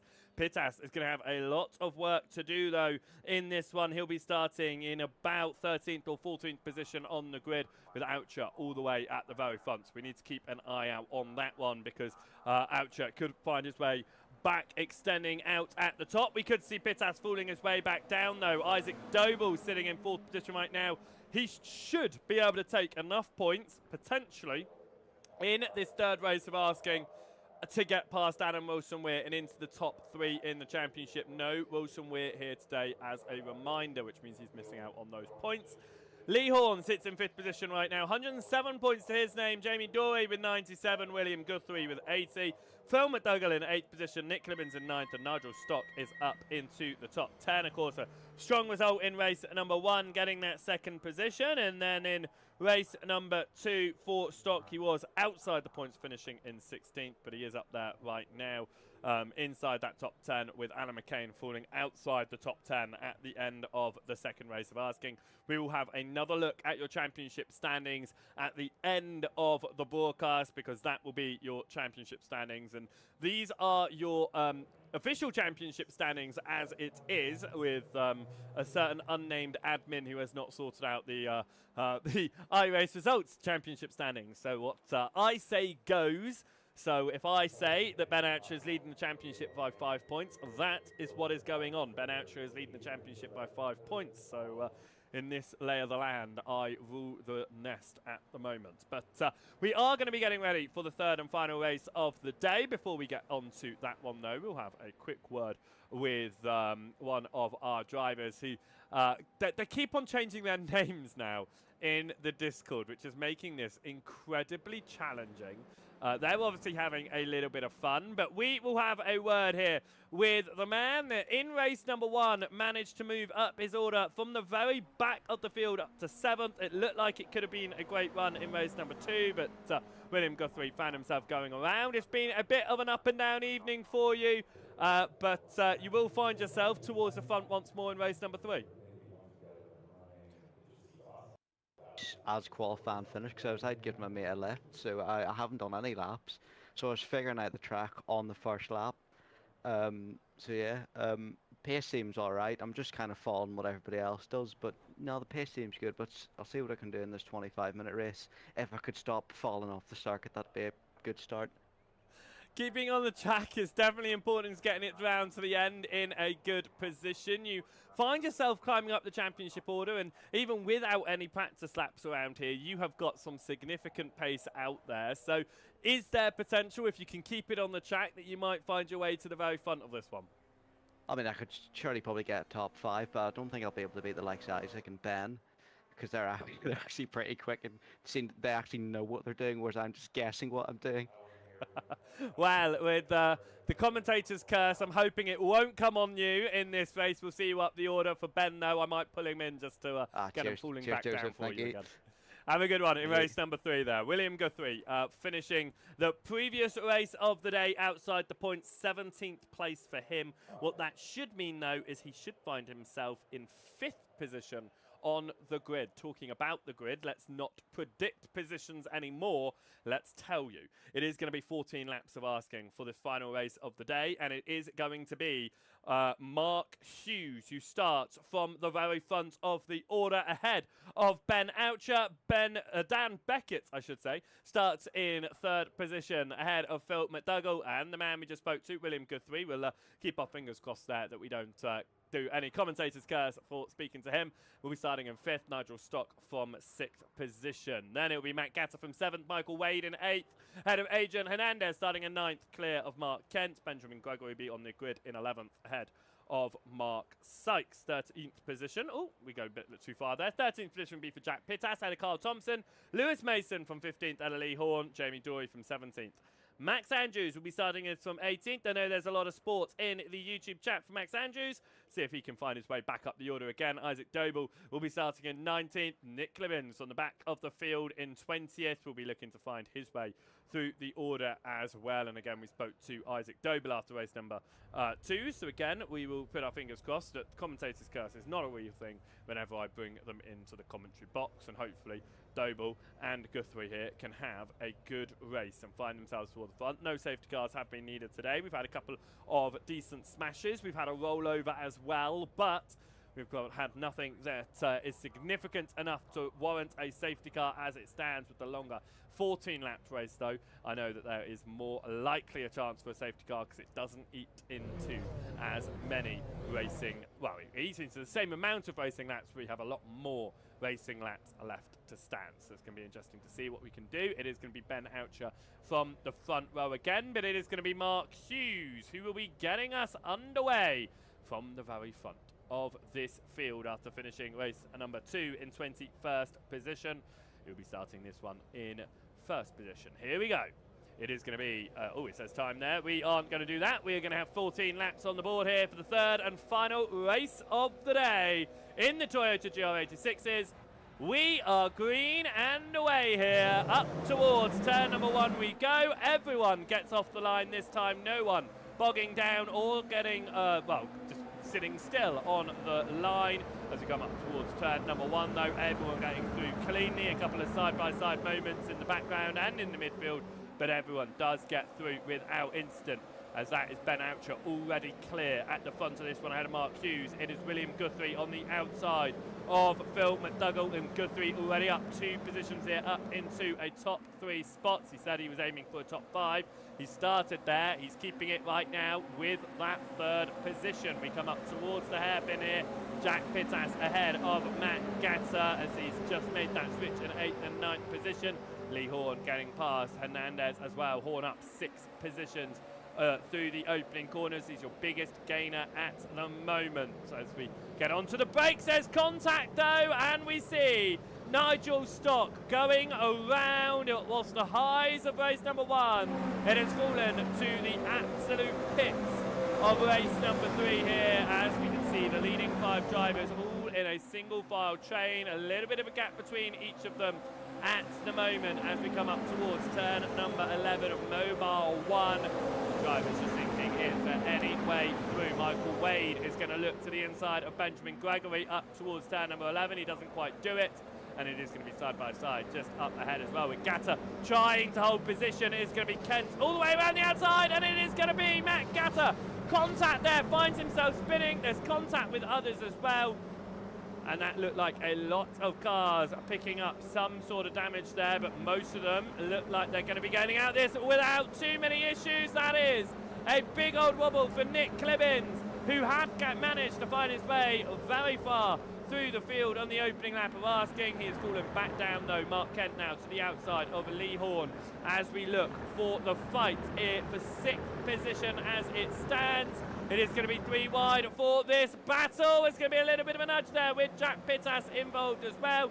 And it is going to settle themselves down in the 3 wide to a 2 wide. It's going to be around the outside for Mark Kent. He's going to try and switch it across here as Pittas is going to look to the inside of Horn as well. Guthrie and Hughes are going at it at the front. Guthrie has got past Hughes for 2nd position, but Mark Hughes is going to try and make his way back through on this one. We get in towards the braking zone here for the hairpin. It's going to be the outside line for Hughes, and it's going to invite Phil McDougall to that inside line here. If these guys keep on fighting, it could allow Oucher to gain enough of a gap that there is not going to be any opportunity for anyone to step up to him. This is going to be Mark Kent. He is holding on right now ahead of Lee Horn. Horn, though, to that right-hand side of the circuit, looking to try and get to the inside of turn number 11. That's exactly where he's going to be able to place himself. Jack Pittas pushing Horn through as well. They're going to go side by side. Pittas to the inside there of Kent. There's going to be a little bit of a nudge. Kent picks up the gravel, but he is going to keep himself on the inside into turn number 12. Pittas having to try and do it the long way round now, but by keeping it on that right-hand side, it will turn to the inside line in the final few corners. That's exactly where he's going to keep himself there. Is Pittas. Kent, though, is going to keep it around the outside and try to carry the speed. Can't quite do it in the early stage of that one. Up a few positions is Max Andrews. He's looking to try and get past Michael Wade here up towards turn number 1 as well. He's to the inside of Wade. There's going to be a nudge, another nudge, another nudge. It's going to force Andrews to the cut turn number 1. That's going to be a potential slowdown for Max Andrews that he will be having to give up. He will not be happy with the fact that he's just had to cut turn number 1, though. Isaac Doble is on the outside of Hernandez and Gregory there, trying to get it all the way around the outside, and Doble up 8 positions in the early stages of this race into 11th, looking to try and take victory in race number 3 that he just missed out on in race number 2. Jamie Dory, Jack Pittas and Mark Kent continue to fight. They are looking for 7th position up towards the hairpin here, but they remain side by side at the front there between Kent and Pittas. Pittas going for the tighter line. Dory looking for the speed on the exit. He settles in behind Pittas for the time being, but Kent got the better exit out of the hairpin there, and he maintains his position at the very front. At the front of this one, Guthrie and McDougall, who have made their way past Mark Hughes, have stopped fighting as hard here, and they have decided to work together a little bit to catch up to Ben Oucher. That's exactly what they've done, and if they saw what was going on in race number 2, they'll be thinking, let's stay behind until the final lap of asking. Pittas here goes to the inside, so goes to the outside of Mark Kent once more. Again, it is going to go the way of Kent, but that's going to open the door for Jamie Dory. Dory now on the left-hand side, be looking to carry it all the way around. Pittas has to back out into penultimate turn. This could invite, though, Lewis Mason towards the inside line, and there's contact in the background. More cars spinning, more cars collected in all of that. Mark Sykes was the last driver caught up in that one, but it was Benjamin Gregory and Michael Wade that have found themselves going around. And let's have a look through the final corner here. Gregory to the inside of Wade. No way that door was open for Gregory, and the two drivers find themselves together. A shame for Wade, who has been involved in one too many incidents for his liking. What it does mean, though, in all of that we saw, Matt Gatzel was caught up in his own issues. He has picked up a meatball flag, which means he is going to have to be doing this one. Oh, in fact, let's have a proper look at what happened to Gatta here. This was the contact from behind. We saw Gatta go around, and then it was the collection and the hit there from Mark Sykes. And for Gatta, that does mean he is going to find himself towards the towards the rear end of this field with that meatball flag as well, and the damage to his name. Guthrie has found his way into the lead past Ben Oucher up towards the hairpin. It looks like that one's occurred. So what I thought might have been a little bit of let's just wait behind till the final lap does not come the way of William Guthrie. He wanted to take a top 5. He said, I don't think I'm fast enough to beat Oucher. Well, the way to prevent that from happening is keep Oucher behind him. So Guthrie has moved through into the lead of this one, and we'll see very quickly if we can check that out before there's potentially any more overtakes going on between them. And it is up towards the hairpin here. William Guthrie goes to the right-hand side, carries the speed, carries the overlap, and it will be done on the brakes here from William Guthrie to the inside of Ben Oucher. He even gets across back to the racing line there. It invites for a moment Phil McDougall to the inside, but as we saw when we went back live, Ben Oucher just got the speed over Phil McDougall. We return to live pictures. Isaac Doble is into 9th position right now. He has gone up 10 places in this race. He's still not the biggest gainer. That goes the way of Lee Horn, who's up to 5th. He started 16th on the grid, so he's up 11 in this race. Other drivers are trying to find their way through the order right now. Max Andrews up to 12th, Nick Clibbins up to 13th. We've already seen him though with issues in this one. Jamie Dory is up to 8th position as well, so some big gainers, some big losers as well on the left-hand side following their early issues. Matt Gatta has come down pit lane, got his car fixed and returns to the racing circuit. We are back towards the battle here. Ben Oucher holds the inside line on Phil McDougall. This time there's a little bit of a nudge between the two of them through the corner. There's a nudge on them on the exit as well. Oucher flashes his lights. They don't want to lose William Guthrie. Guthrie moves across to the right-hand side to pull Oucher, not McDougall, and then comes up towards turn number 11. Oucher is going to stay ahead of McDougall here, and he'll have the inside line as well, which means he can confirm P number 2 for the time being. But it is going to be a good exit from Phil McDougall through turn 11 into 12. He goes for the late move there, jumps to the inside, and Mark Hughes is sitting just behind this fight thinking, how can I get a podium in this race? They're going to stay to the inside for Oucher.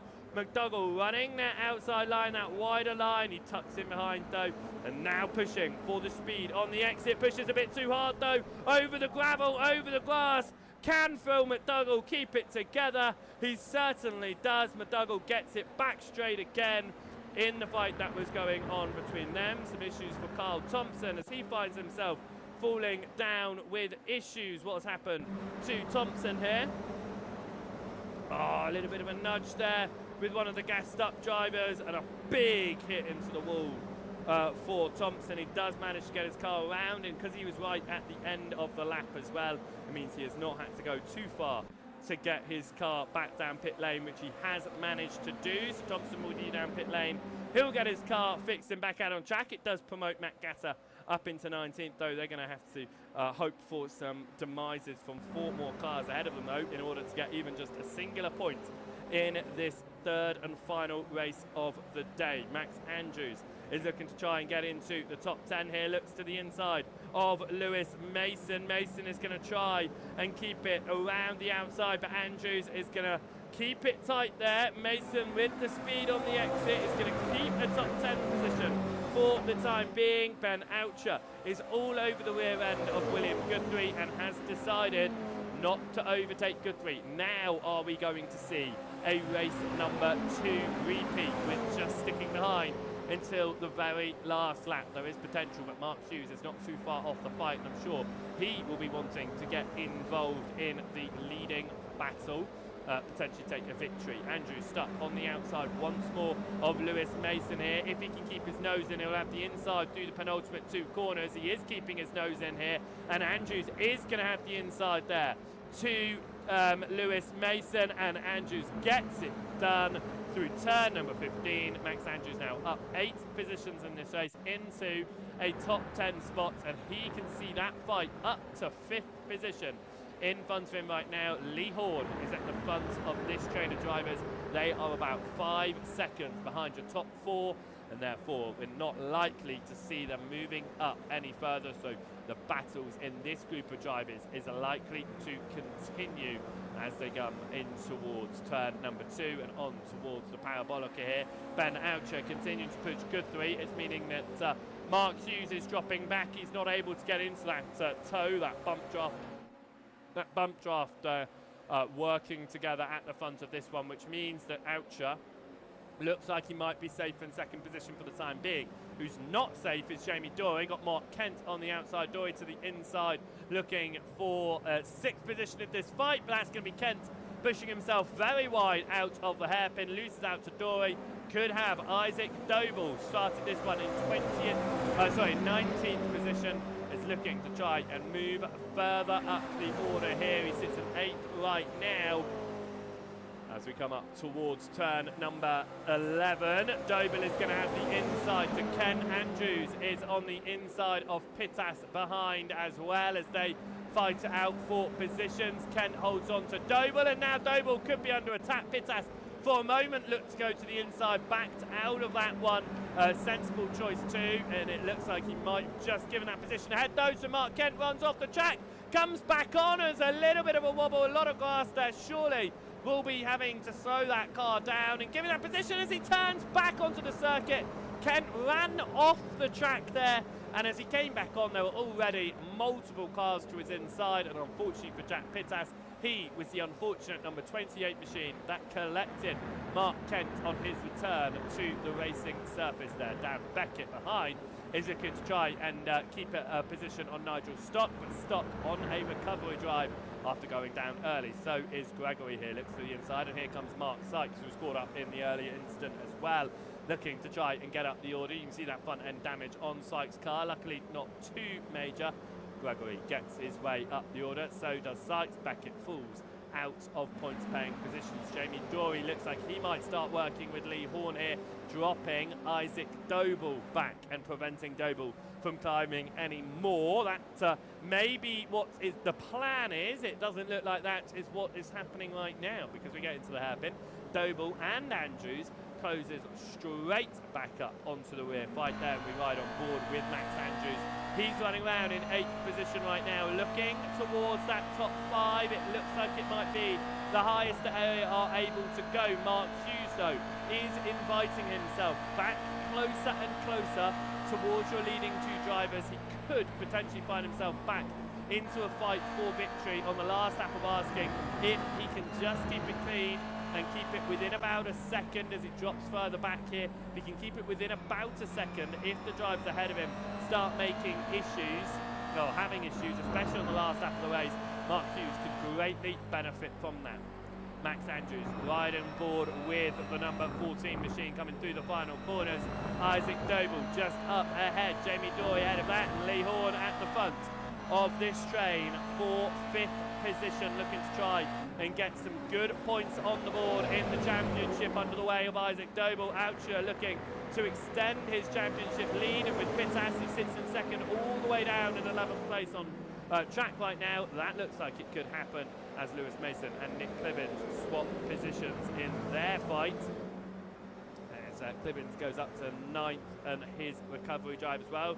Clibbins, remember, started from the very back of this one, but here comes Lewis Mason to try and get the switch across and make his way back through, and he is going to get pushed along there by Jack Pittas. Nick Clibbins may either have damage or a slowdown out of that one, because he has backed out significantly there as we come up towards the hairpin here. Isaac Doble looks to try and go to the inside of Jamie Dory. Dory to the outside of Lee Horn. Dory's got a good line there. If he can get the speed on the exit, Dory could get this position over Horn. Doble keeps the inside line on Max Andrews. Andrews looking to properly get himself involved in the fight here in his first event of the season. He's going to hold to the inside behind Lee Horn. Lee Horn drops behind Jamie Dory ever so slightly. He's still got major overlap and will have the inside into turn number 11. Dory backs out on that wider line. You don't want to run onto the gravel, so has to give up position to Horn early in the corner, but he'll have to go again into turn number 12. He goes late onto the brakes, jumps up the inside of Horn. Horn, if he can carry this outside line, though, will be positioned. If he can keep it for the inside into the final 2 corners here, and Doble just behind will know that opportunity well and think, how can I benefit from this and get to the inside of Dory as well. But for the time being, it is side by side between Horn and Dory. For a moment, Doble looked like he might have made it 3 wide. He knows sensibly back out of that. Let's just go 2 wide. In fact, Doble backs out to the rear of this train of drivers into turn number 1. Let's avoid any instance up towards the first turn, trying to go 3 wide through a corner that can't even be completed 1 wide very easily. Inside track limits. It's going to be side by side once again between Andrews and Doble. Doble looking for the outside line, and through turn number 4 it will give him the inside onto Parabolica, and he places his car ahead of Max Andrews for the time being. Andrews, though, is going to move to the left and out of the toe. Interestingly, Doble now drops to the left-hand side and looking to go around the outside of Lee Horn. Jamie Dory right now can see these cars squabbling in his mirror and thinking, I just need to run my line. I don't need to get involved in defending just yet. So what that does mean is Doble runs wide out of the hairpin. Dory goes all the way to the right-hand side. He wants to go as defensive as possible, and Max Andrews is going to make this 3 wide for the time being as they come up towards turn number 11. Lights flashing from Andrews on the rear end of Dory. Dory is going to be able to hold that inside line for the time being as we come up towards turn number 11. Dory goes out to the racing line. Andrews tries to follow him, but Andrews is up into 6th position with that. Following Dory was the choice of action. Off in the background there is going to be Clibbins and Lewis Mason. Clibbins already going around on the early in this race, and he goes into the wall on the exit of turn number 11. Your race 2 winner will fall out of the points here in race number 3. Lewis Mason falls to 14th position. It was a little nudge. It looked like it might have been a slide initially that caused all of that.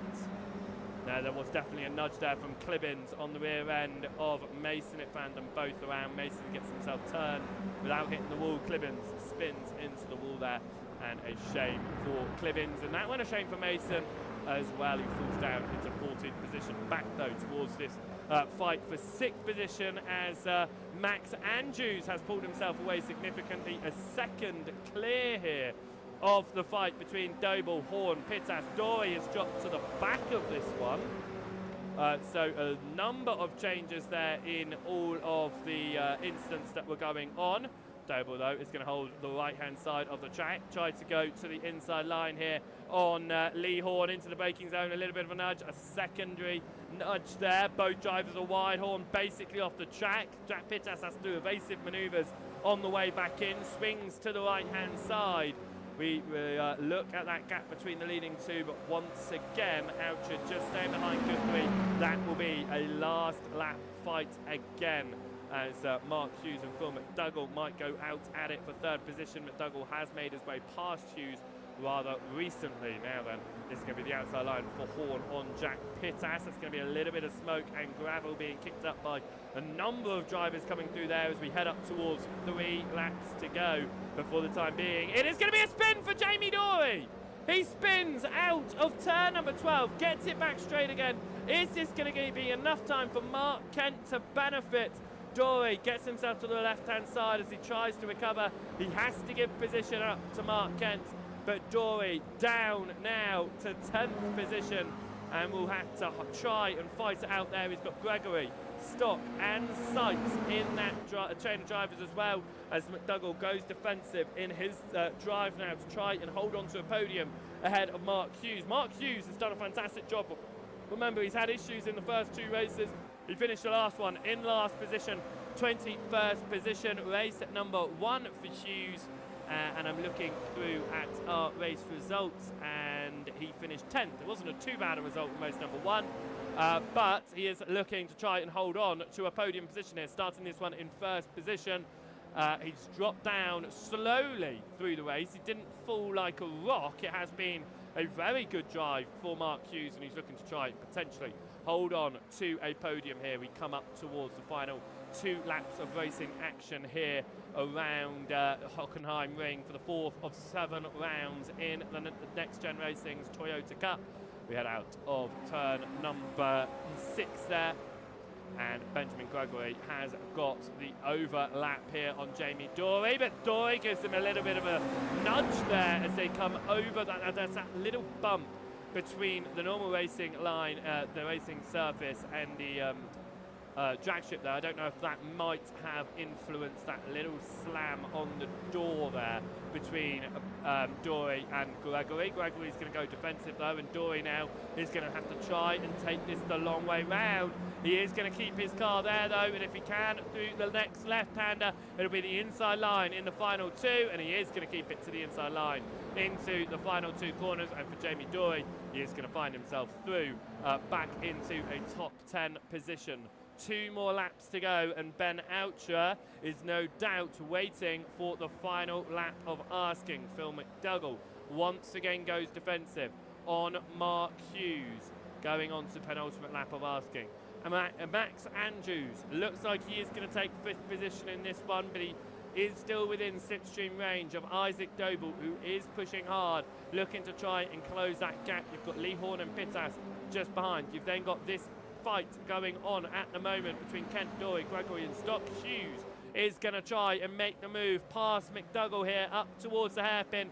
Hughes has got the outside line. McDougall looks for that move back to the inside. He's going to push it wide though, and Hughes is going to look for the speed on the exit here. Mark Hughes wanting a podium in this race. Phil McDougall looking to try and get the podium. He's been caught up in incidents throughout the evening, and right now he is looking to try and take a very strong result. Hughes is going to stick very much to the right-hand side of the circuit here. Is he going to pull across to the left? He is, but not all the way there to get in towards turn number 11. It allows McDougall to carry that outside line. McDougall, though, gets onto the gravel. He's going to have a little bit of a wobble, and Mark Hughes is going to stay ahead of McDougall in the fight for third position, going on towards the final lap of the race. Talking of the final lap of the race, this is going to be the chance that Ben Oucher is going to take the lead of this one. And now we get in towards turn number 1 with Guthrie ahead of Oucher. There's going to be running slightly wide there as we ride on board Oucher up towards turn number 2. It's going to be right on the rear end of Guthrie here. If Guthrie can take victory, can we say commentator's curse is not a thing after we spoke to him at the end of race number 2? He comes out of turn number 4 then onto the parabolica. This is where we are going to see Ben Oucher go for the overtake into the hairpin. He's going to push Guthrie up towards the hairpin. Where is he going to break free? Is he going to dive towards the inside? Is Guthrie going to go defensive? Is he going to go for the exit here? Oucher remains behind for the time being.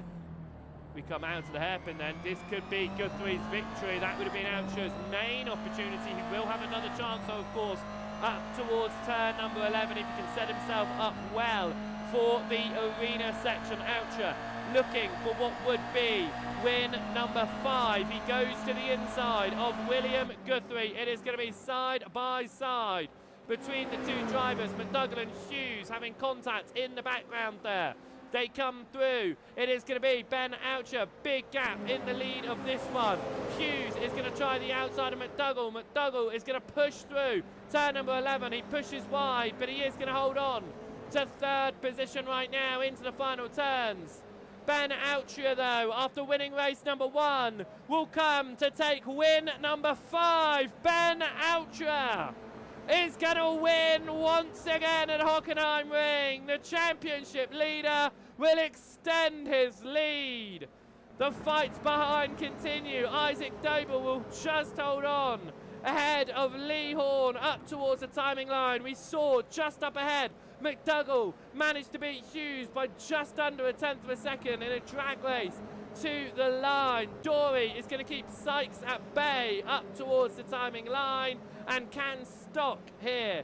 Try to make the move past Hernandez on the line. It's less than a quarter of a second. He can't wade on the rear end of Gregory. Will take the final points of the day, and after winning race number 2, Nick Clibbins, multiple issues in that race, finds himself falling down the order. 17th in the end for him, and no points on the board in the final race of the day. But after winning race number 1 and coming home in unfortunately 20th position in race number 2, the points go back in Ben Oucher's direction after the third race of the day. And for Ben Oucher, it will be win number 5 this season. Nick Clibbins, Ben Oucher and Isaac Doble, your only 3 race winners since the opening round of the season. Right now it was a mix of drivers with 5 different winners in the first 5 races. Since then it has been 3 drivers that have dominated this championship, but the consistency is what matters when it comes down to it, and we'll have a look in a moment at our championship results, because the wins are important. But Oucher, you saw he had 1 bad race and he was already under attack from Pittas, who hasn't won a race this season. So consistency more important than race wins, I would say, in this championship, but the wins are certainly pulling Oucher ahead right now. The results, though, of the third and final race of the day: it's victory for Ben Oucher ahead of William Guthrie. Phil McDougall takes home third ahead of Mark Hughes. Max Andrews taking home a top 5. Isaac Doble came home in 6th in the end after starting 19th on the grid ahead of Lee Horn. Jack Pittas coming home in 8th. And then a big gap down to Jamie Dorey and Mark Sykes, 9th and 10th position. It was 11th for Lewis Mason, Adrian Hernandez in 12th, and Nigel Stock, Benjamin Gregory in 14th, and Michael Wade taking the final point of the day. Out of the points, Dan Beckett, Nick Clibbins, Carl Thompson, Mark Kent 1 lap down. Matt Gatter out of the race early after we saw issues for him early doors. He ended up abandoning his run out there.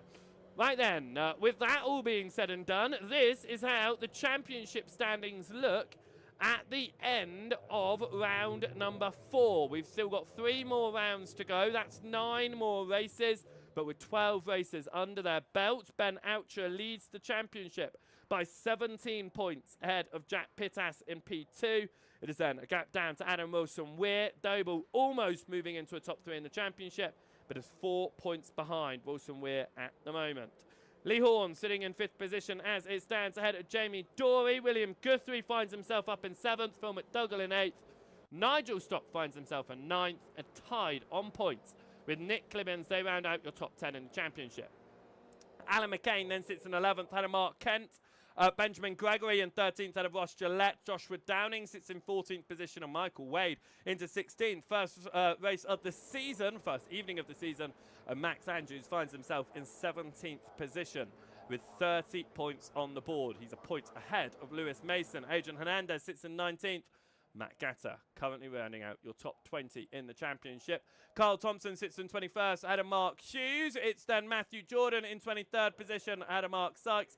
Jack Brown sitting in 25th position. I do not know who's sitting in 26th. We'll get that sorted ahead of next week. I believe it's the driver who competed in the first 2 rounds but did not turn up for the third race. First 2 races, sorry, but didn't turn up for the third race, which is why there's no name on the board. Dan Beckett, though, in 27th with 4 points on the board, and Jonathan Berry, 2 points on the board. But it means that every single driver that has taken part this season has got points on the board, which is nice for everyone, especially in a championship that does not have classes, unlike any of the other Next Gen Racing series. With that being said, then, we'll have a quick word with one of our drivers at the end of that one. And I think I will have to go and have a word with a driver that has been finding himself climbing up the order. It's been a bit of a mixed bag for Lee Horn throughout the course of this evening. It was a 6th place in race number 1, a 5th place in race number 2, a 7th place in race number 3. I mean, you've certainly consistency in your final race results, Lee, has been the answer of the day. Some good points on the board in your championship fight. A lot of fun out there. Wasn't the bow selector sort of race that I wanted. That last one, I was hoping to go a bit further forward, but the front group got away, and we couldn't really catch them up, so we ended up battling for the last 3 laps, which was great fun. So. It was a lovely fun to watch as well, all the battling going on out there. We've still got a few more rounds left to go. We head across to Zolder next time out in 2 weeks. That's a very different circuit to this one, of course, where we've gone from a lot of slipstreaming here, being able to move up the order, into a circuit that I would say has very similar qualities to Okayama in terms of the slower corners, some faster corners. And you did well at Okayama. How are you feeling about that next round? Yeah, I'm looking forward to that one. Like you say, I've done well on that sort of track before, so hopefully I can continue to get good points and not do what I did in race 2 there, as you probably all saw on the stream. I'm sat on their line, the lights go green, and my foot's flat on the floor, and I'm not going anywhere. Then I realised I was still in neutral. So anyway, well, less of that. I was going to say, we saw that, definitely, the stop on the line there. But with that being said, of course, it meant that race number 2, you essentially started from last position in that race, and yet you still managed to get up to 6th position. You've shown some absolutely fantastic pace here. Do you think that was down to your driving, or do you think it was down to the tow? I definitely think it was a little bit of tow involved, but I did a few laps with, well, we did a practice yesterday, and there was literally just Jamie and Mark, so we just spent an hour going round together, you know, rubbing panels and seeing where we could pick up time, and my times were pretty good, so I was reasonably confident coming into this, to be fair. So, but yeah, slipstream obviously certainly helps for an extra 1/2 to 3/4 of a second in lap time. Right, with consistent results though here, a 5th, a 6th, a 7th. It's been a good evening of racing. Good points on the board, Lee. Congratulations. Thank you very much, Joseph. Lee Horn there, coming home, as I say, 5th, 6th, 7th. A mixed bag for him with everything going on across the evening, but you can say that he showed some pace. Race number 2, like I said, he stalled on the line, managed to make his way all the way back up the order. He gained 9 positions in that race as well, so it was a mix of a running. And with that being said, then, we are going to take our leave here on the broadcast tonight, and we will be back for the next round of the Next Gen Racing Toyota GR86 Cup. In 2 weeks' time, we head to Zolder on the 28th of April. 3 more rounds left to go. It is not by any means clinched by anyone. Yes, Ben Oucher has taken 5 victories this season. The man in second, though, only 17 points behind, is someone who has taken no victories so far this season. Those victories have not gone the way for Ben Oucher that you would have hoped for, because the consistency has not been there in the races that he has not won. But he will blame me for that, as a case of commentator's curse. There's no doubt about that one. And he definitely will blame it for me, because we didn't talk to him ahead of race 1. He won. We talked to him ahead of race 2. He crashed and came in 20th. We talked to him. We didn't talk to him ahead of race number 3, and he won. Yeah, okay, I can see the blame game going on here. But we will be back in 2 weeks' time. Now, if you're watching over on the Next Gen channels, on the Facebook or the YouTube, make sure you're hitting that follow button, that subscribe button, hitting the thumbs up. We'll be back live on Next Gen on Thursday with Alex Everett for the GT3 Championship. Make sure that you're not missing out the next round in that amazing series, as we've got the gold, silvers, and bronze continuing to fight it out for their individual championships. We will then head out next Tuesday for the next round in the NXTCC. So make sure you're joining Paul Walsh for that one. And we'll be back again in 2 weeks' time for the next round of the Toyota GR86s with me. If you are watching over on the Joseph Wright broadcasting channels on the Twitch or the YouTube, make sure you're hitting that follow or subscribe button. And of course, we are going live again throughout the rest of this week over there as well. We've got the touring cars, 2 touring car actions, 4 touring car races on Friday, so make sure you are joining us for that one, starting at about 6:45 BST in the evening, of course. Then we'll be going live on Saturday with the next round of the Matt Malone, and we have got another Aztec Racing League's WEC Classic race coming up, 90 minutes of racing action. And Sunday we have got the brilliant Touring Car League that will be heading out, and that will be really exciting as well, because going into season number 3, I take charge of that championship. It becomes the Joseph Wright Broadcasting Touring Car Series, so make sure that you are checking that one out on Sunday as well. We will catch you next time, though, at both Next Gen Racing on Thursday with Alex Everett and myself in 2 weeks' time, and of course on Joseph Wright Broadcasting on Friday. Thank you so much for watching here, though, and we'll catch you next time. Goodbye.